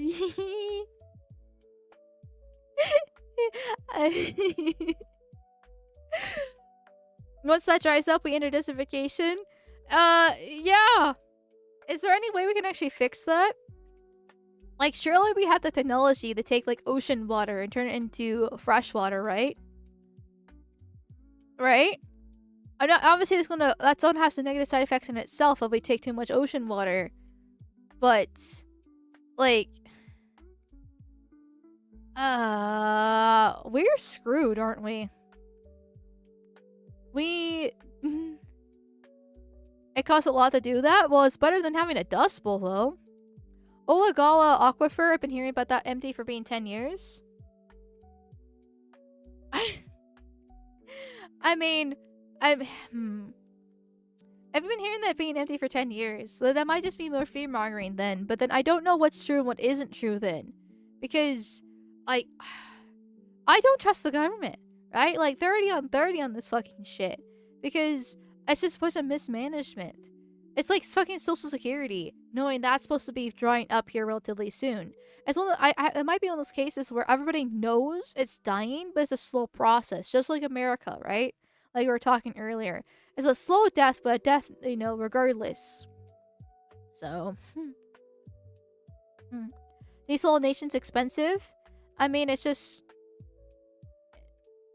worth it though. Water doesn't just disappear though. It's going somewhere. It's being transformed into different elements. Well, that's the problem. It's being transformed into different elements here. It's being used for other goods, and it's being sent to other places. So we have to bring it back somewhere, somehow. Great Lakes have plenty of water, but we just ain't sharing. To be fair, I don't want to share the Great Lakes, because seeing how California's mismanaged their water supply from the get-go, like I said, they drained that massive fucking lake in the middle of the state. I don't think they should have the Great Lakes either. The Midwest and the North is fertile for a reason. Why should we give that up to those other, states? I mean, we should because they're America, and we need to deal with the best interests of America. But if these states are purposely mismanaging and ruining themselves at the detriment for America, they should be punished. Maybe not by killing the people, by not giving them water, but they should be... They should have access to it until they can actually prove that they won't mismanage it. There. Oh, I'm all looking federal, let's go! Nuclear power solves the water problem? Yeah, we have to actually change the climate activists from it, because they purposely fear-monger about nuclear to keep themselves alive. The amount of electricity to pump water from the Great Lakes to the southwest would require more energy than all the U.S. currently produces. Well, that's where nuclear would come in once again. Nuclear would solve all our energy problems if we actually invested in it, but alas, we do not. Don't worry, in the next 50 years, half of us will be dead because all of the no babies being born and the water shortage will solve itself. No, actually, hold on. I mean, yes, but no at the same time, because we would be dead and no babies are being born, but the Browns are coming in and turning America into a shithole. But they wouldn't be able to fix the water shortage themselves because they're not smart enough to even handle their own countries. So would nature take its course again and give water? Because like you mentioned, it does go somewhere and, sort of, kind of. Or will it just become a desert because they don't know how to manage water and bring it back? Because it just be we overrun by the Browns.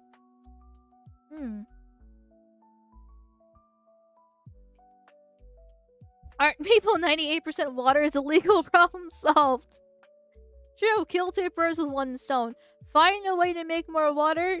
And you get rid of the Browns. Also, I thought we were like 70% water. Or am I thinking about the Earth being 70% water? I can't remember which one's which. It's been a while since I've taken 6th grade, science here. From Doctor Who, the water, yep, is definitely a mall stream. Listen, it's Floundering Friday, okay?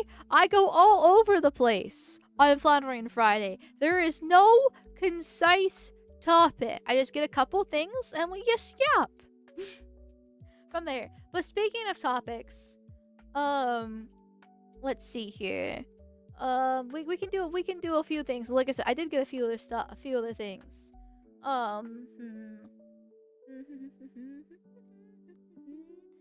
Okay, let's do this one.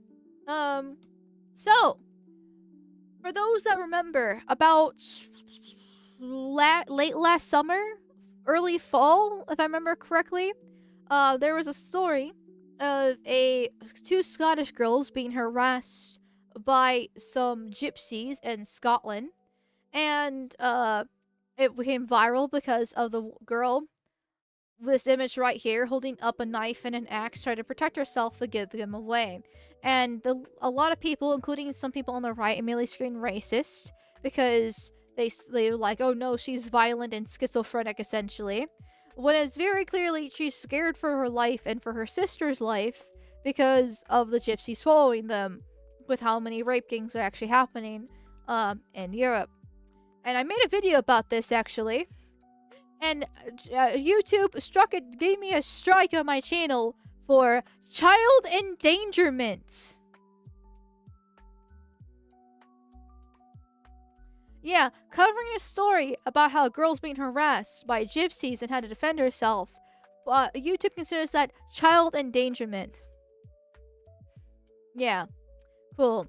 Was that the video that made you have to wipe the channel? Yes, it was the video that made me wipe the channel, because I got a strike for that, and I also then got a warning for something else, and I panicked, and I wiped the channel because it seemed like my channel was being like targeted either by mass reporting or by YouTube itself. And so I wiped the channel to try to get rid because the strike will still be on, but I did not want to get another strike, because it was basically like I got the strike and then a week passed and I got a warning, and then like another week passed and I got like something else as well. It was very clearly like trying to screw me over there. But anyways, I wonder if it's because of this image here that makes me a little bit concerned, but oh well. At the time, I said she was in the right because those gypsies were harassing her. It was very clear, even though the gypsies were the one recording and trying to evict the victims themselves.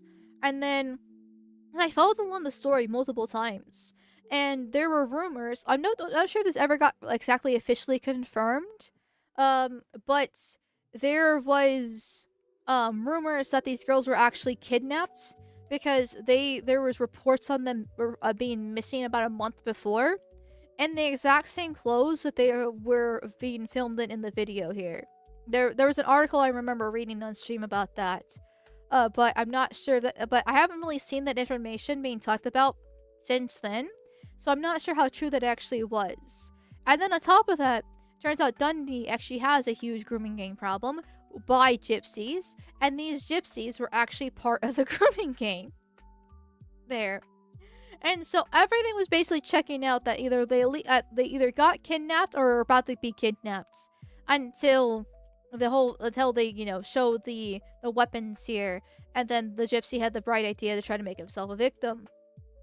But now there's an update, but that the brother and sister guilty of attacking the girls in Dundee. A man has been found guilty of making sexual remarks to a group of girls between the ages of 12 and 14 in Dundee before grabbing and pushing one of them to the ground.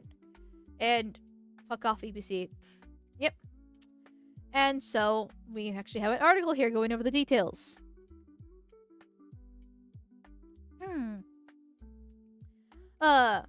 A man has been found guilty of making sexual remarks to a group of girls aged between 12 and 14 in Dundee before grabbing and pushing one of them to the ground. Ilya Belov, 22, claimed that he confronted the girls after receiving abusive remarks, and he saw one of the girls with a knife in her waistband before the assault. His sister, Nadjiza Belova, 20, previously admitted to assaulting a 13-year-old girl by seizing and pulling her hair, dragging her to the ground, and striking her on the head to her injury during the incident. The pair will be sentenced at the Dundee Sheriff Court on 5th of August. The court heard Belov said... The court heard... I can't read. The court heard that the Belov had said, "Hello, sexy, I'll show you a good time," to the girls while walking past them in the Lachi area of the city. After one of the girls called him a creep, he had returned to confront the girl and called a sister, who arrived shortly afterwards and assaulted one of the girls. Belov then claimed he had seen the girl's weapon and, fearing for his sister, had pushed her. Once again, it feels like these girls were about to be kidnapped. The fact that they're trying to, they're 12 and 14 years old, very young girls. He's said, "Hello, sexy, I'll show you a good time." He called his sister over, who assaulted one of the girls. And so it's like they're about to, kidnap them, basically. Here. And they only did it because they had a weapon, and so he was trying to flip it on the girls, realizing that if he gets reported to the police, something might happen to him. Probably not, because it is the UK and they don't really do anything to immigrants there. But still, he was trying to basically play 4D chess in a way to defend himself. He claimed the children had called him a migrant and used an expletive. Okay, so he's clearly a foreigner. Like, he's a gypsy. He's got a very foreign name. His sister's even worse. They're... Well, and gypsies are Indian, so they are technically brown, even though they have lighter skin. And that's a very... Yeah, that is not a Scotsman. These are not Scots whatsoever. I think the migrant definitely being called an expletive is worth it. It's not the first incident the girls knew. Well, unfortunately, yes, because they clearly have experience here, which is why they had the weapons, or at least the older sister had a weapon. Let's see, where was I at? But Sheriff Tim Neven-Smith rejected Belov's claim of self-defense and said the girl's evidence had been eloquent. He said, "I am entirely satisfied by proof beyond reasonable doubt that the trigger for all this were the comments that you made. The court heard previously that the 12-year-old girl Belov attacked and The court heard previously that the 12-year-old girl Belov attacked admitted pulling a knife and an axe from her waistband only after Belov had assaulted her. The girl told the tribal previously that her sister started to shout at Belov after remarks, but the pair were pulled away by a friend. She then told the court Belova approach. Is that a typo? Because it was Belov and it was Belova. I'm assuming it's a typo. Think BBC, the British Broadcasting System, the official, news media of the government. Can't even get that right. Okay. Approached the group, pushed her, and threw her sister to the ground. The girl said that she tried to go for the woman, but was pushed by Belov. She said that he pushed her on the head and and her head hit the handrail of a ramp. Once again, it feels like they've been trying to be kidnapped here.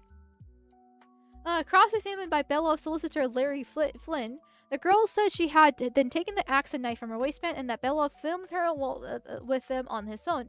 So no wonder these girls were freaking the fuck out. They were yelling and screaming and just very, very intense, very distressing video. I don't know if I have it probably somewhere, but not exactly sure where. And just, like, no wonder they were freaking the fuck out. They were literally assaulted multiple times. Belov told the trial that he had been walking to a shop with his father for cigarettes when he saw a group of young girls. He claimed that they started to make cheeky remarks and one called him expletive migrant.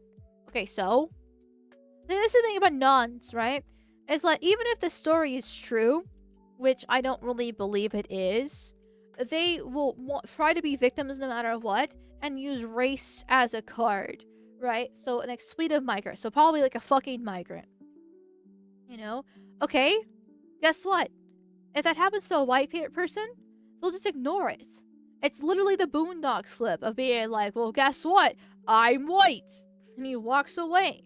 Like, but it's only nuns, and gypsies are nuns, by the way. They are descendants of Indians that care about this stuff so much and try to make it like an exact purpose, right? It's all about their pride and ego.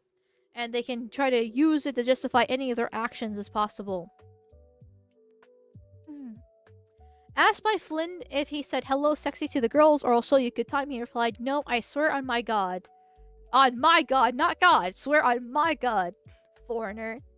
Belov claimed that after walking away, he was still being disrespected. So he turned around and went back to the group. Once again, disrespected here. Like, I part of it is he's trying to do the racism card with the whole fucking migrants part of it.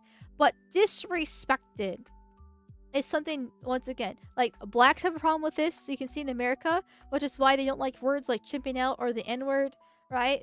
Being disrespected is a huge thing to nuns as a whole. Because they have nothing to actually prove or to claim. And so if you try to diss them, it just sets them off because their egos are so big. Like, I don't even really know how to properly explain it, really, because it's so different from actual white culture.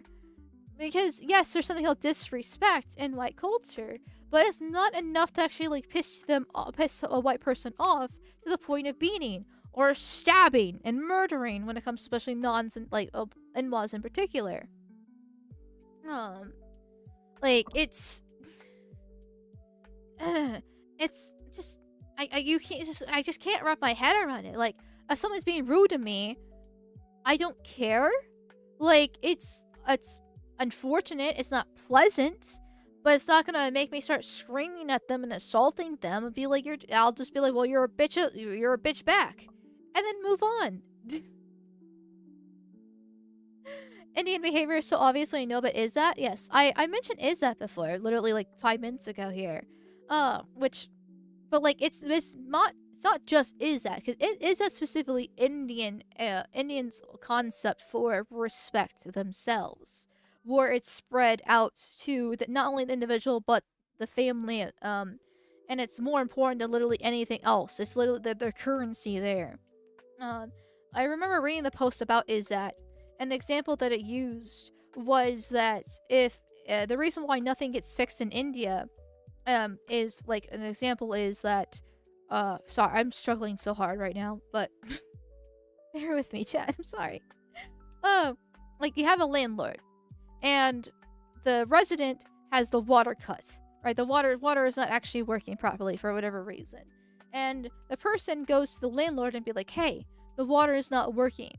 Well, by saying the water isn't working, that is harming the landlord's izzat, hurting his pride and his ego there, because he's taking it as an offense as the landlord, as owner of the property, as the person who's supposed to be having the running water, is by saying it's not working, is saying that he has failed as a landlord, and so therefore hurts izzat, and so he'll deny that the water isn't working. He'll be like, "No, it works fine. You're delusional."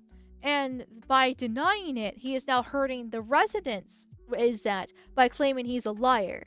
And then it turns into this whole izzat wars, because and then once again, the problem doesn't get solved because the landlord doesn't want to admit fault that there's a problem with the water, and the resident doesn't get the water fixed and has been claimed to be a liar by the landlord. And then it turns into a whole family feud, because then the resident gets his family involved and the landlord gets his family involved and they fight each other.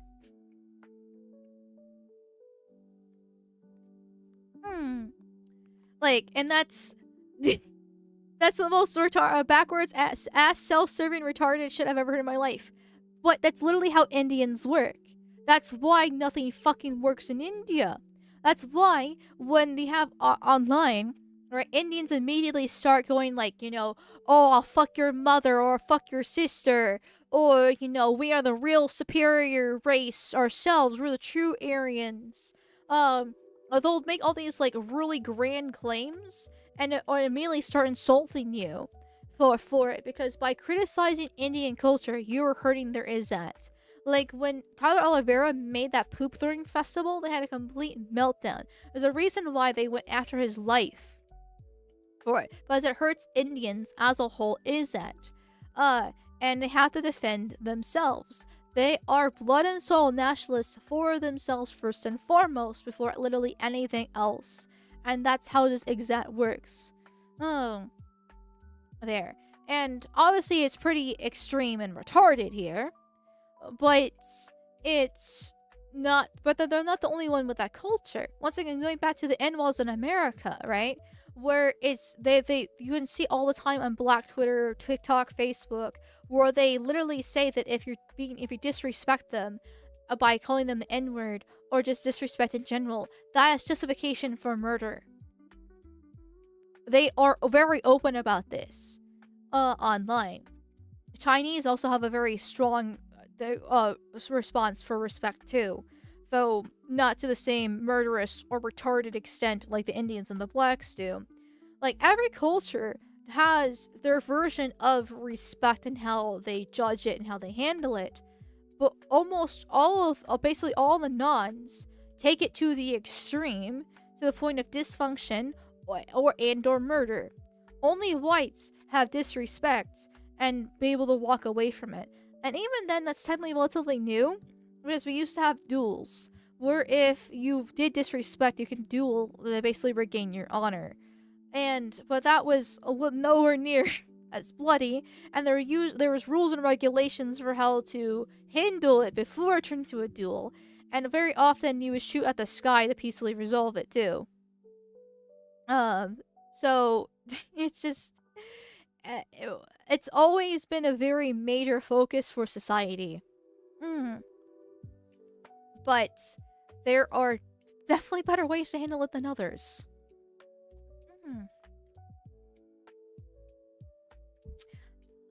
Thus is a reason why Indian culture is inferior to white culture? Yes. Like, I know YouTube. I know it's like nothing stream. There are clearly better cultures than others, right?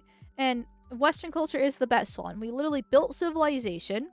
A white person built the phone that you're watching stream, or the computer that you're watching stream on, or at least created it. Created the AC that you're using, or in these hot summer months. Or if you're in the southern part of the world and you're watching me for some reason, the heat. Hopefully, if you have that, if you are living in the southern part of the world, I hope. Like, a white man has built technology, built civilization, built morals and ethics, more or less from themselves. Like, we built everything. Obviously, we are the superior culture. It's not that hard to kind of think about when you figure it out, when you think about it. But at the same time, culture is tied to race. And just because our culture is superior and it's the best thing, it only works with and is compatible with white people. Put a non into it, and you're gonna see just a complete degradation of society. Look at the Indians coming from India. They have the H-1Bs. They're making very good money by working these tech jobs, and there's still plenty of videos of them shitting at the beach, or throwing their trash into the river, or having their horrible curry. If you want to go back to the food argument there, obviously blacks have been part of America's foundation, unfortunately, and you can't even blame slavery anymore because that ended over like 200 years ago, 150 years ago technically. Now they've had program after program of welfare services handed to them, even with segregation being destroyed. No matter how much we try to actually integrate them into society, it's just not compatible. Like, culture is, you can look at different cultures and say which one's superior, but in the day, whichever race the culture belongs to, or the culture belongs to the race, that's the superior one for them, as it's the only one they're compatible with. And it's important to kind of keep that in mind.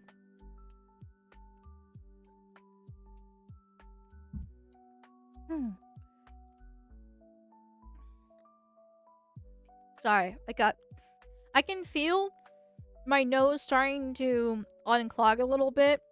It looks like the antihistamines are starting to, like, kind of kick in a little bit after 2 hours of me chugging them. It's a process here. All a mom knows is McDonald's charge her phone to work, be bisexual, and eat hot chip and lie. Hell yeah! That is true white girl culture right there. Sneeze, give us the nose gummies. Oh, you missed a major sneeze like an hour or so ago. So, trust me, there was plenty of times where it occurred here. Fuck! Don't worry, I'll sneeze some more. It's summer, so I mow the grass once a week because the grass grows like fucking crazy. And so there'll be plenty of more streams of nose cummies and sneezing for the next few months until morale approves. Back to the article here. He said at that point the girl started panicking and said he was following them. Belov said he then phoned his sister as the group had grown in numbers and he was worried about myself. Belov said his sister then arrived and grabbed one of the girls by the hair and pushed her. Asked when he saw the other girl holding the weapon, he said after I pushed her. He said that he had previously seen a knife sticking out of her t-shirt. So, you saw this knife sticking out of her t-shirt and you still pushed her? But you didn't see her holding the weapon until after you pushed her. But you still pushed her knowing that she had a weapon. That seems kind of retarded. Also, being disrespected. And following these two 12 and 14-year-old girls. Like, for being, like, you sound like a fucking creep at best. Like, you deserve being called a creep.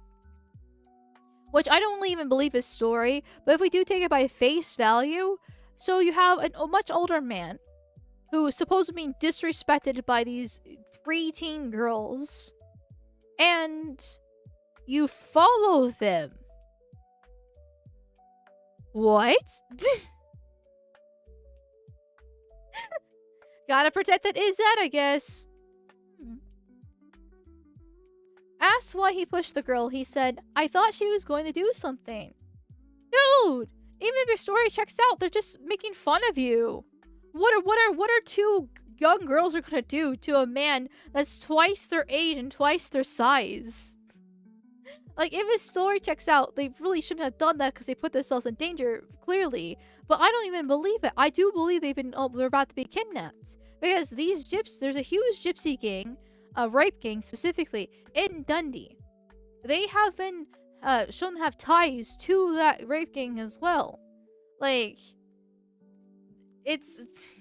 these girls have had a history with being assaulted before and dealing with migrants. There's a reason why she carries weapons on her. There are reports / rumors about them being previously kidnapped. Like, I do not believe this story whatsoever. I too stalk little girls who I feel look at me the wrong way. Very normal behavior. Yes, very, very normal behavior. I mean, I do say rape white women, but you yourself have to be white. And you also have to kidnap them, put them in your basement, and use lots of chloroform. And then give them Stockholm Syndrome so they don't leave. They clearly didn't do any of that. So, they failed. Abelov said he filmed the girl as she held the weapons, which the court heard were recovered from a nearby roundabout. Oh. So they actually have places where they grab the weapons to be safe if they feel like they're going to be in dangerous situations when they're on the bout. Interesting. Doctos? Shredderator, you've been saying Doctos for like the past couple streams. What is that referencing? I don't understand. Am I missing something? I'm confused. For Stockholm Syndrome, you have to treat them well. Well, you have to rape them. Beat them, rape them. And then go through the whole recovery system time. They get them to kind of trust you, right? Give them some food, give them some water, love bomb them a bit. And then when they act up, beat and rape them again. And go through the whole cycle. There's a reason why women love abusive men so much and will constantly go back to them. It was the only way to have white women reproduce these days. Exactly. I mean, there's what 65% of women have a rape fetish after all. Just beat them over the head and take them back to the cave and have fun. It's shardy lingo, meaning basically call you a ped, but unironically or ironically. Oh. How does Doctos turn into pedophile? I guess it's just what lingo's for in general. Listen, listen, I've been consistent, okay? I said get them after high school. Make sure they're 18, okay? Check their ID, and then have fun with them as much as you want. But make sure they're white and you're white. If you're a non, you're not allowed to touch white girls. You'll be shot on sight.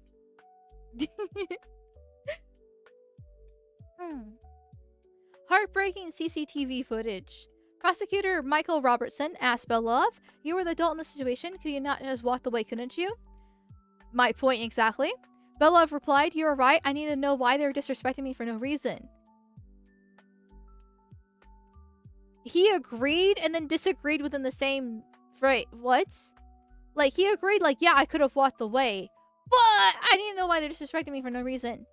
Do you? Because if your story checks out and they call you a fucking migrant, you already know why they're disrespecting you, because they know you're a foreigner. Like, it doesn't take 2 and 2 to put like things together there. Like Like, and you didn't even have to know why. You still could have walked away. You didn't have to know. Like, you agree you could have walked away, but, like, you insisted you had to walk, but you had to actually figure it out. Like, he contradicted himself literally a millisecond later. Robertson said, "You phoned your sister and not the police?" Bellow said, "I thought we were in danger." That's what the police are for! Now, I get the British police are ass, but you are a foreigner. You are brown. You know, like, there's a reason why with Henry Novak, for example, that he was stabbed. And he was stabbed for an hour before the police came.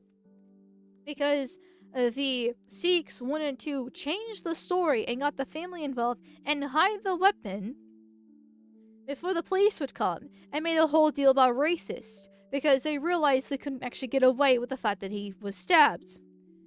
So the Browns already know that they are in favor, right? There's a two-tier system, right?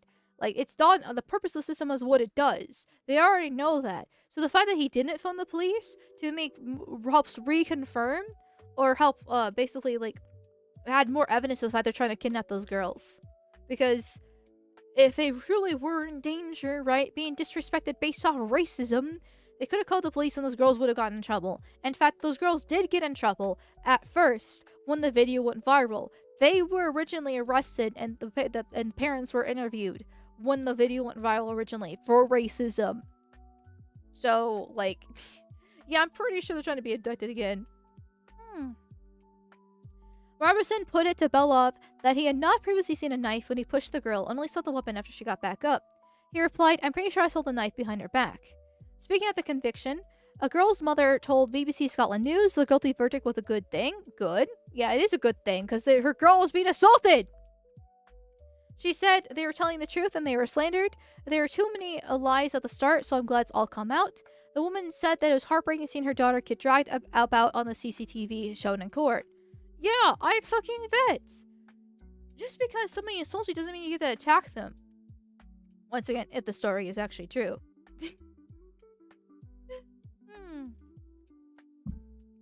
So it's not here. Basically, this is all like this is a good white pill. Because it's nice to see some actual justice be done. I'm pretty sure it's only because it went viral. And, like, come on. If a 12 and a 14-year-old girl are carrying around weapons to try to protect themselves, there's clearly fucking problems here. But it's nice to actually see some justice being served. Now, personally, I think prison is the moderate solution. I think death penalty would be better. They're a foreigner in the country. Where they don't belong, and God knows if they got here legally or not. I don't remember those details, but regardless, they are preying on they're preying on young girls in general, but they're also preying on the local populace too, as foreigners. They are a scum of society. They are roaches. They are nothing but a detriment, and the fact that they are rotting in a cell is not actual proper justice. That's where the death penalty comes in. They're not going to change. They knew what they were doing. I'm pretty fucking sure that the original intent was much, much worse. Death penalty. They deserve the death penalty. That simple. The standard in the UK for the last 100 years has been, a grown man is talking to young girls in any situation, he's a fucking creep, and he's locking up. Totally inverted for our diverse guests. I mean, there's kind of reasons why if a grown man's talking to young girls is considered creepy.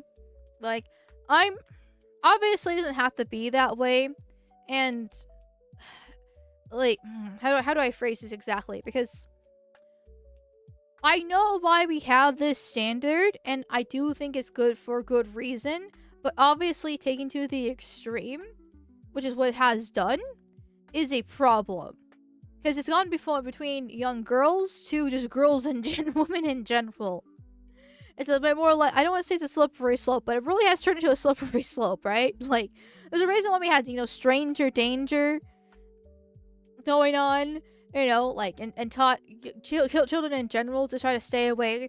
I mean, there was a story from a few months ago now were a white guy who was like a FedEx driver, I believe, who kidnapped a young girl, a young white girl, and brutalized her in the FedEx truck there, which was retarded in itself because he was recorded, but still, like not trying to be like, oh, whites do the same thing, because it's very much a non-problem, or sorry, a non-white problem. I can't say it's a non-problem because then it sounds wrong, right? That's what I meant. Like it's very much like statistically, it's going to be non-whites committing these crimes. But obviously, there are whites that do commit it too. So just teaching kids stranger danger in general is actually not a bad thing to do. You should teach kids that, but you should also teach them racism as well for extra measure. However, the fact that immigrants get the benefit here because more racism, that's where the problem really lies here. Well, Maul, just say you want older men to talk to you. We know you do. Well, true. That is true. I am a grave robber, okay? I like my older men. I've always liked my older men, okay? I've never denied that whatsoever. In fact, it's kind of weird because like I know it's not impossible, right? If a guy's younger than me, it can still work out. But if I think of a guy's younger than me, then like I'm not gonna lie, I get a little bit of an ick. I know ick's a really bad word, but like ick's actually a pretty good word at the same time to kind of describe the female feeling. It's a very much a Freud problem, right? Where the woman brain's being retarded, which is why ick works. Why ick is a bad word fits so perfectly at the same time. If I think a guy's younger than me, there's a little bit of an ick that happens there. Even if it's only by like a couple years, because it's kind of like. But because in my mind I think of older men as like bigger and gruffer and more muscular and more dominant, more gonna put me in my place situation.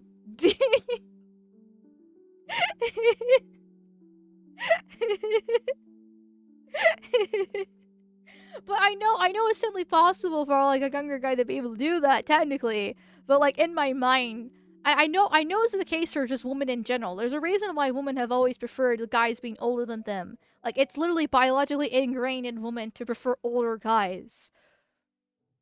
But like I know it's technically not logical or reasonable either. Void noises. Oh, thank you, Kid Chameleon, for the 5 get the subby bubbies. Thank you, my dude. I greatly appreciate it. Oh, I've noticed some new names and in chat receiving some of the subby bubbies too, which is even better. Yes. Reward the new people. Let them join the amalgamation retard station. Let them be inundated with rape, fetishing, and more rape talk, and more nons discussing about how they deserve the death penalty too, but also rape as well.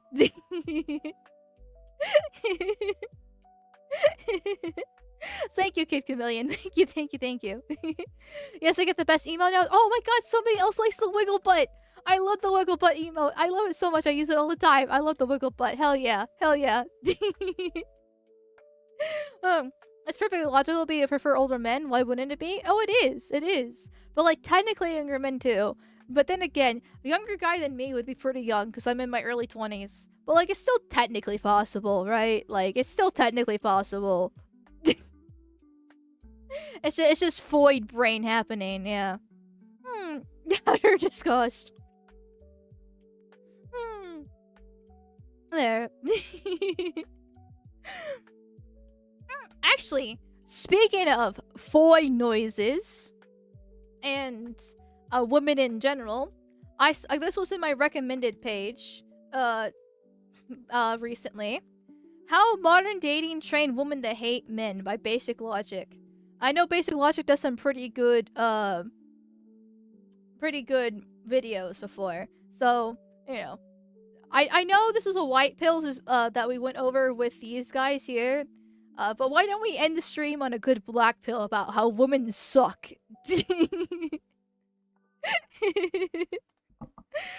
Oh, before that, thank you, Real O Tuition, for becoming a subby bubby. Thank you, thank you, thank you. Thank you, thank you, thank you, my dude. Yes, subby bubbies are great. And then, thank you, thank you, thank you. Hmm. Hmm. No wiggle butt emote on YouTube? Oh, there isn't? Okay, I think I know why. I think whether there's no wiggle butt on YouTube.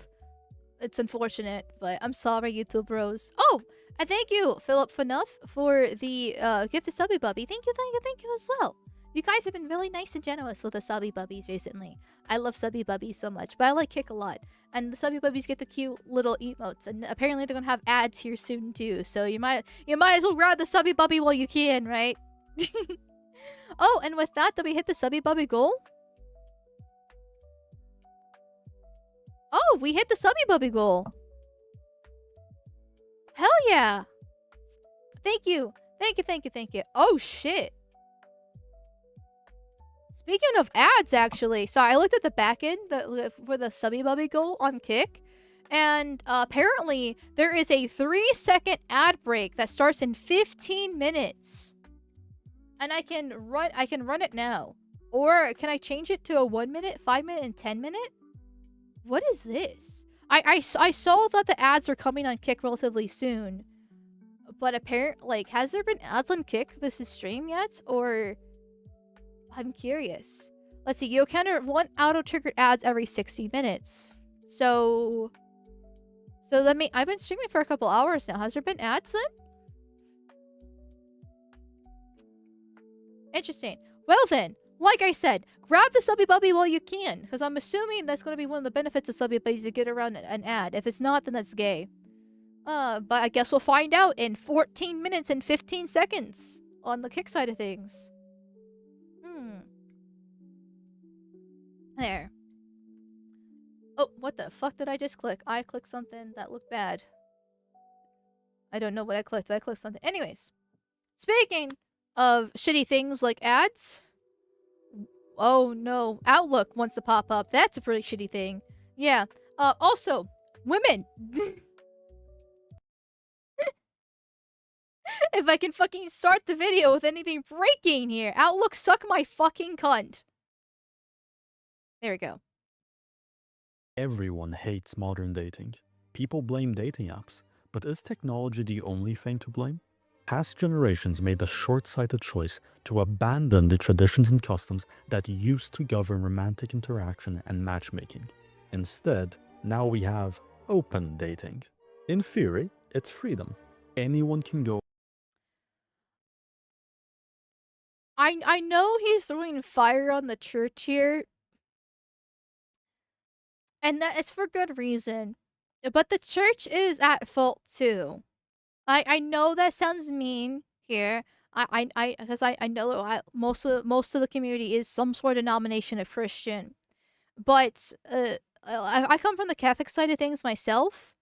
But the Pope is not good, like, whatsoever. The different denominations allowing like female pastors. I think like the Methodists and Baptists, if I remember correctly, have female pastors. Are allowed in. They promote DEI. With a bunch of rainbows and drag queens there, depending on the denomination as well. The evangelicals and their deep love for Israel. Christianity has been psyop for a very long time. A very, very long time. In fact, actually, one video I have in the chamber is actually about the Vatican II, well, tiny hat little heresy. I'm not one to play the video. I want to pause the video. Calm down. Oh no, my brave is freaking out now. Well then, anyway, the point remains basically, like, now you can say that okay, the church's a victim here, and actually I would agree. I would agree the church is a victim of this, but they are a victim of modern society and the tiny hats. So technically throwing the fire on the church, and my brave is frozen right now. My apologies. Is correct, but incorrect at the same time. Because of just it's part of the whole here. It's part of the whole society as a just decaying and I want to go back to the video so I can continue reacting to it because I'm finishing my points. And from there, but Brave is dying here. Actually, you know what? Can I just task manager Brave? I might be able to task manager Brave. Hold on. Okay. No, maybe. Die! No. Die and okay, let's try that. What browser do you use? Do you have any suggestions for ones that don't spy on you compared to most? I mean, I use Brave, and I've heard nothing but good things about Brave. Minus that it does occasionally freeze on me, but not like I've been exactly kind to it either. uh, there we go. Sorry about that, chat. I was trying to show this Vatican II video here that I won't react to today, but I do want to watch sometime because it seems very informative. Because I can already I started pinpointing just from like Catholic history, to like that Vatican II was the problem. Sorry, now OBS is having problems with Brave, but actually having a video that discusses it is even better.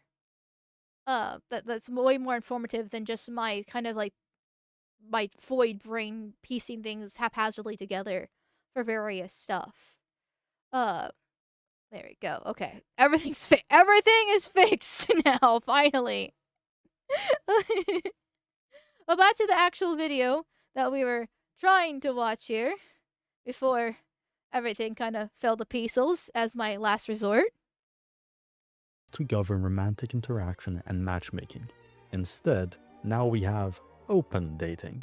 In theory, it's freedom. Anyone can go up to anyone else, anywhere, and try to get a date. In practice, it makes people hate each other. But if you don't hate me, you should consider subscribing. It helps the channel. Yeah, you should also consider subscribing to me if you're a YouTube bro. Or even if you're a Kick and Rumble bro, subscribe to me on YouTube and watch the videos I produce. That'd be greatly appreciated. Thank you. Probably familiar with why men don't like this system. They're the ones expected to go up to strange women with little to no vetting, ask them out, and more likely than not, get rejected several times before finally going on a date with someone who might not even share their values. It's a good, and like that destroys a man's ego, right? That like, I guess going back to like the pride and is that type of topic again a little bit, though not to the same extreme. Like being rejected sucks. It completely deflates you. And actually, this is one thing I can't actually relate to men because I have been friend zoned before. Okay, and not exactly as a woman, I'm not exactly proud to say this. Because it's not exactly a good, good part of my character. But I have been friend zoned before, actually. And it sucks. Now, I've also had relationships before, right? Which I can say. So clearly it's not like a, woman most affected situation. I still have, the female privilege of being able to get a man in general. But yeah, I at least know what it's like to be friend zoned, though I haven't been rejected multiple times throughout all my life and have to be the one asking out in various things. Yeah. Yeah, it's because that would suck immensely. There, and it hurts your confidence, and women love confidence. Like that's the confidence literally is key when it comes to a woman. If you're an average dude, which most guys are average, right? Not everybody can be Chad. If you're an average dude, if you have the charisma and the confidence, you can usually wiggle your way into a woman's heart. If it wasn't for like Me Too and the other things that are problems with society here, so like it's not like impossible. But if you get rejected 100 fucking times, eventually you're just gonna give up, right? Because it's learned helplessness at that point. Um, it doesn't work. And not to mention, like he meant, well, not to mention that he mentioned, like he did mention that it may or may not even work out. Like modern dating hurts both sexes quite harshly because you're wasting time and getting attached with people and usually having sex because that's allowed these days. So therefore pair bonding, and then you're breaking that up because it doesn't work out. And then you have to start the whole process over, and it fucks with you both emotionally and mentally and hormonally. Because when you have sex, and maybe he'll bring this up, it's a very short video, but both men and women release hormones, oxytocin for women, and then I forget what the male one is, but it's different. But they work differently but similarly in the sense of trying to combine the men and women together into one. And when you break up repeatedly over and over and over again, your body learns not to be able to pair bond properly anymore because it just knows it's going to waste of time, right? You've already hurt yourself over and over as a body's defense mechanism from stopping from getting attached. And so those hormones get released weaker and weaker and weaker every single time you try to do so, which is why, it's mostly bad for women because women need to be with one man, but one man can be with multiple women, but it's still not healthy for men either. And so we have this whole modern dating scenario where, you just constantly go through relationships, cycle through them for years, and you don't think doesn't cause a bunch of problems? And then you're comparing exes, like, who's got a bigger dick, who's got the bigger boobs, oh, Chad did this. Okay, or maybe, Stacy did that. Obviously, it's a bigger problem once again for a woman because it's easier for women to date and go their boyfriends. But it hurts both of them. Like, it's not supposed to be this way. Either we need to bring back arranged marriages, or you get into one relationship and you're done. Introverts' nightmare and effort with minimal reward. Dating apps haven't changed this dynamic. It's the same, just magnified 100-fold. Mhm. Some men are envious of women's roles in modern God. dating. After all, they just get to sit back and pick. But have you considered what open dating actually means for women? Since any man anywhere could ask any woman out at any time, that means if a man isn't showing interest in you in that instant, then he's perceived as rejecting you. When single men are tired of the psychological toll of rejection, they can simply take a break and try again in the future. When single women are tired of feeling rejected, there isn't an off switch. The absence of an interaction registers as rejection. And with phones and social media, a man could reach out to her at any time of the day, so even avoiding men isn't a way to avoid rejection by men. Men feel antagonized when they are actively. Well, the thing about women is that they feed off attention. Like, ugh, there's a reason why women care so much about their looks and beauty. It's because men are mainly attracted to, well, how women look. Like their nice face, their good tits and ass, their eye colors. There's a reason why makeup is and clothing is there to accentuate the features to make women even more attractive. Because men will date a hot chick even if she's crazy. There's a reason why don't stick your dick in crazy is a popular phrase. Is because men do it all the time, or at least they used to do it all the time. Because men care more about the looks than they actually do more about the personality, because back in the day they used to just be able to breed because one man can impregnate 6 women, and so they can just kind of go have fun, and then ideally their offspring would be good looking too and very healthy because attractiveness means you're relatively healthy and you have good genetics there.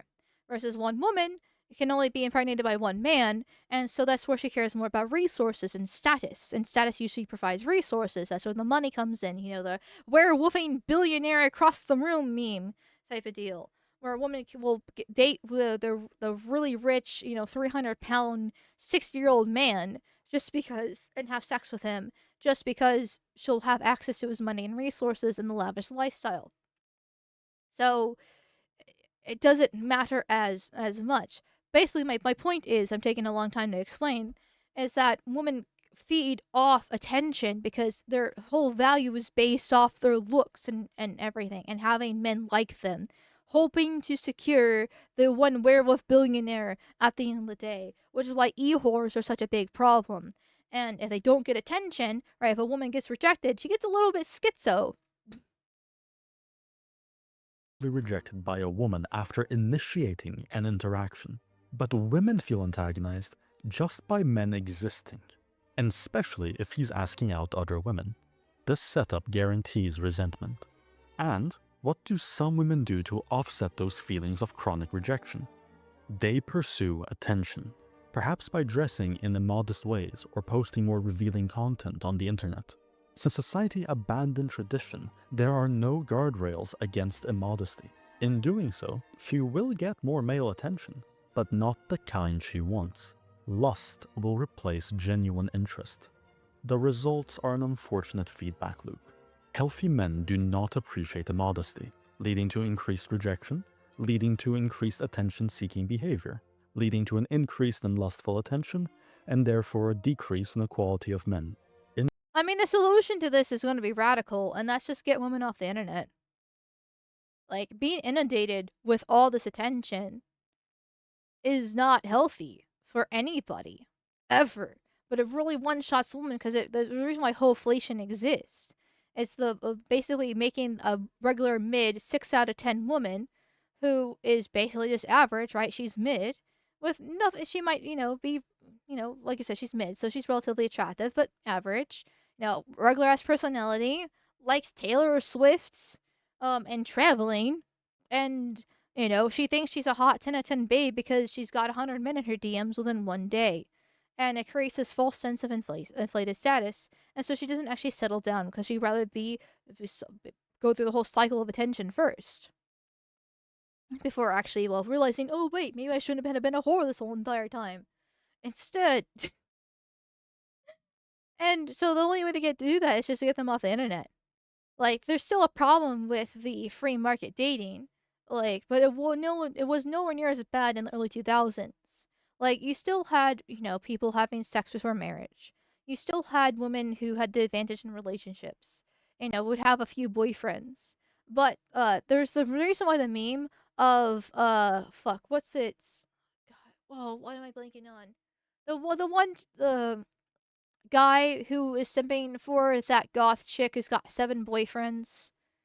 That whole webcomic that went popular and they made a movie out of it. I know one of you in chat knows what I'm talking about.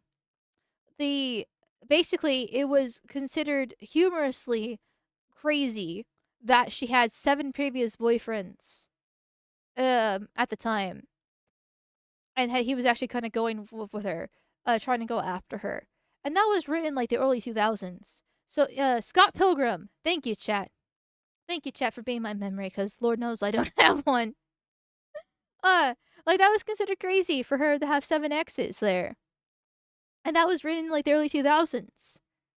And nowadays, not having a double-digit body count makes you basically a virgin. That's how bad things have gone within, like, the past 25 years. There. Like... And most of it is because of the internet. So if you just bowl and chain women to the kitchen, you don't have to worry about this.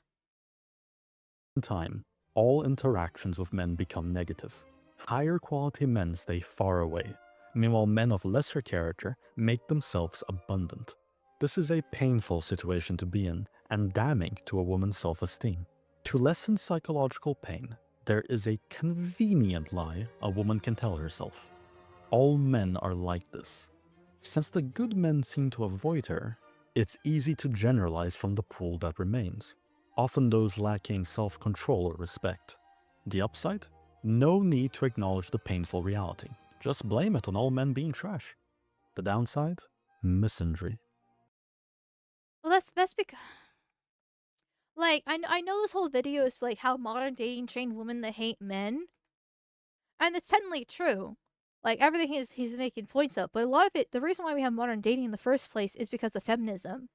By kicking them out of the house, by making them work, go to college, and get a job, by telling them they don't have to settle down until they're 30 and they lose half their fucking eggs at that point, and by saying they can just, have as much sex as they want and be the girl boss, and, have no consequences whatsoever for their actions, it's created this cycle in general. So that's where they get with the fuckboys and these chads that, pump and dump them there. So they just don't follow that lifestyle.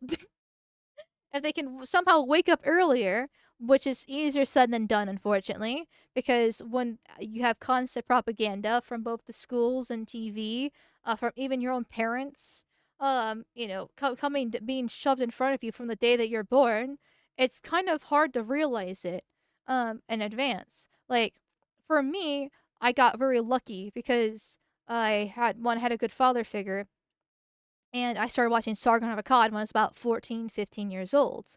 And so I kind of, but I only became aware of Sargon from being on Tumblr and online politically. So I got basically a jump start on various things when it comes to that. And thanks to Tumblr, I also found out about how bad hormonal birth control is. And so I didn't take her. I don't take the pill. Like, I have a copper IUD instead, and not being fucked over with hormonal birth control, which tricks the body thinking that you're pregnant at the same time, helps a lot too. But even then, when I was younger and I was in my relationship for 5 years and wanted to get married, um, my dad told me that I was getting married too young. I love my dad. I would not be who I am today without my dad, but he was very much against me getting married, and his excuse was that, I'm too young. Now, thankfully, didn't work out, in that case, and for various reasons there. And I kind of dodged that bullet more or less. But the problem is that his excuse was that I was too young, even though I was trying to do the right thing by, settling down and hopefully having kids. The problem, and the reason why the relationship doesn't work out, is because you need to have sex to have kids. And if the guy has 5 times the amount of prolactin in his body than he should, which, for those who don't know, high prolactin in a man is equivalent to having low testosterone, no sex drive, depression, headaches, and various other unstable moods and various things like that. Uh, yeah, you can't really have kids then. So, anyways, but I won't go too exactly deep into that there. So I dodged that bullet, but still the fact that his excuse was I was too young to do so. And I do think women should have arranged marriages because it's been proven time and time again that women can't choose. Like women whatsoever. Like, I wasted 5 years of my life trying to be without a relationship and fix it, and I still fucked it up, right? Like, and I thought I was doing the right thing there. But then you have these women, as in this video, that are just getting into situationships where they give out sex on the first date, and so they get the milk without having to worry about the cow, and they get strung along constantly like that, and then it just ruins them even further. Hmm. Yeah. There. Damn, bro couldn't get a boner. Actually, yes. Like, he did not jerk off ever. Like, there like he yeah. Like, there was no sex drive whatsoever from him. But that's on me, being the dumb foid, for choosing him in the first place and staying in the relationship as long as I did, and it not working out. So, yeah, bring back arranged marriages because women clearly don't know what they want here. Hmm. And this lie is particularly easy to believe if she never had good male role models. And since these women vote, you will see their dissatisfaction reflected in policy, often by turning the state into a makeshift husband, further contributing to the gender divide in politics. Unfortunately, there is no easy fix. It's always been the responsibility of the older generations to set up and enforce traditions surrounding this. A young individual can't do much. You can follow the best system for relationships, perfectly designed for the human condition, but social conventions followed by just one person don't work. In the cultural power vacuum left behind by the church and other social institutions, Hollywood fantasies and social media have taken over, resulting in a culture of I know he's trying to make a point here, and I'm listening. I'm trying to be a good foot and listen. But watching these TikToks being played makes me feel like I lost about 20 points of IQ. Hollywood fantasies and social media Like, have look at taken over, this. This is awful. I hate this. resulting in a culture of naive hedonism and built-up resentment. Should we be surprised then that in the age of sexual freedom, we have become the loneliest generation in history?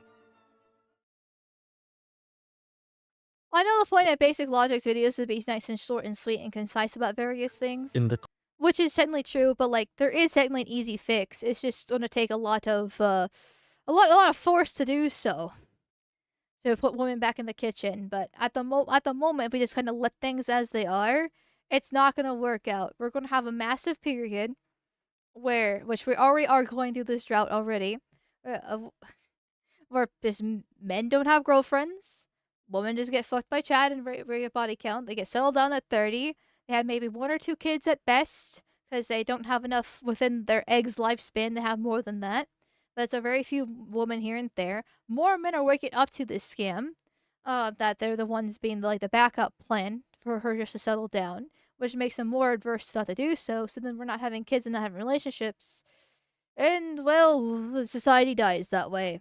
So until you get a bunch of lonely, horny, young white men that are very sexually frustrated and very angry at the world to kind of get together, it's not going to change naturally because these women will still constantly have all the power no matter how you change things. The Rat Utopia experiment really was prophetic, wasn't it? Oh, 100%. 100%. It's it's actually quite scary when you think about it. And there is no easy fix. I mean, there is, but there isn't. So thank you, Beardmaster, for the $10 reduce. Thank you. So does that mean we should all unsubscribe from your channel and mass report you to get a ban from every platform so you don't get any attention? Would that give you a chance to find a boyfriend IRL? I'm joking. I mean, actually, it's like, I know you say you're joking, but like, that's not actually really a bad thing here. Like, I know I'm being a hypocrite. I'm very honest about me being a hypocrite about these kinds of things. So, like, I mean, if that happens, it happens. And you know what? Hey, it is what it is. But I'm still trying. I'm still trying to figure things out myself. So, if you don't want to do the struggle snuggle, you're a fault for society feeling. What a time to be alive. Actually true. Actually true.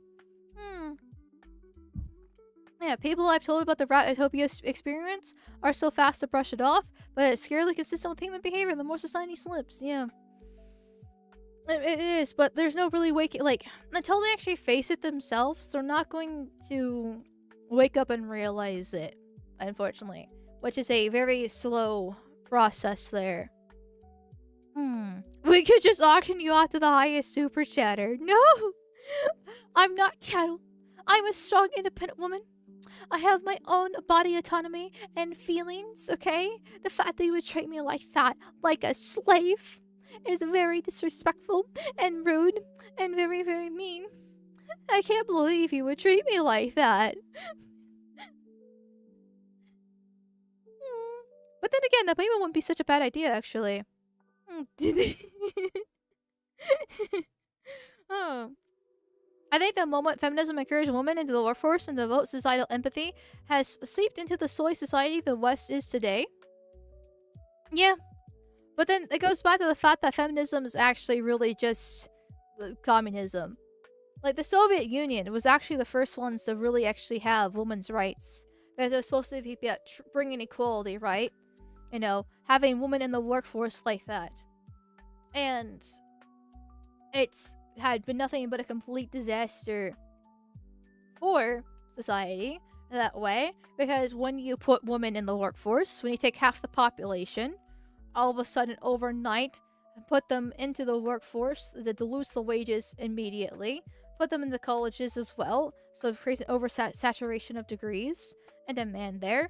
Most of the time it is basically just Jew daycare anyway, so it doesn't really even fucking matter. And, you know, basically creates this false competition that should not exist because women shouldn't be existing in the workforce to begin with. Yeah. Yeah, it's... And it creates them, it basically makes them good slaves of the state. There. Yeah. And before the biggest superstar is a Brazilian femboy. Yeah, see, I think I'll probably put the qualification of, Race mixing is a no, right? Like, doesn't matter if the biggest super chatter. If you're darker than Northern Italian, it's not happening. Oh, there. Oh wait, I forgot to do something. I'm retarded. What's interesting that women in Eastern European countries that experience communism aren't nearly as degenerate and feminist as the West. Well, so they still have traditional values there. That's why. Like, they still technically are in the workforce, obviously, but because they went through communism in itself, they saw the destruction of religion happen firsthand. They haven't completely. They still were able to kind of keep their gender roles there. Versus the West, who hasn't actually been through communism, doesn't know how how much destruction does actually cause. Which we're doing it very slowly. It's been drip fed to us. Like I said, feminism is just, female communism. Global climate change is just green propaganda, green communism there. Obviously the World Economic Forum and the global homo nonsense is just worldly communism. We're trying to band everybody together, we're all one race, the human race stuff. But it's not as focused as it would be on the more state level. It's within the Soviet Union. And it's also a different time period too. But anyways, chat. It is about that time. Unfortunately. Kick Bros, I'm sending you over the Kirshut. She is political, so you just make sure you follow her rules and regulations. If you're too spicy on her stream and you get banned, and I find out, you'll get banned here, because if you're gay, you get thrown off a building, and that's that simple, right? YouTube Bros, I'm sending you over to Arch. Obviously he's political, but he's playing a game, so you just, once again, don't be too spicy, don't be gay. Nobody likes the gays after all. And then, never mind. Arch is ending. I lied. YouTube Bros are not going to Arch. Who will I send you over to instead? Oko. I'll send YouTube Bros over to Oko, which works out, because I'm also sending Rumble Bros also to Oko as well. So, once again, don't be gay. Don't bring up politics. Nobody likes that kind of shit. I will see everybody tomorrow at 2:30 p.m. EST on V's channel for our Under the Bridge podcast. And then I'll be in the Archcast. And then it will be 7:45 p.m. I'll be back on my own channel, probably for game stream. But we'll see how the cookie crumbles then. Thank you everybody for your donos, vigorous spankings, and subby bubbies, and everything else in between. I hope you had a good day. Oh, speaking of which, thank you, Philip, for the 1,000 warp tokens for the road. Well, thank you, my dude. Very generous. Very generous for the road. I'll make sure I'll buy lots of gas station snacks with it. Probably 2 things because of inflation, but still. And yeah, hope you have a good night. Why?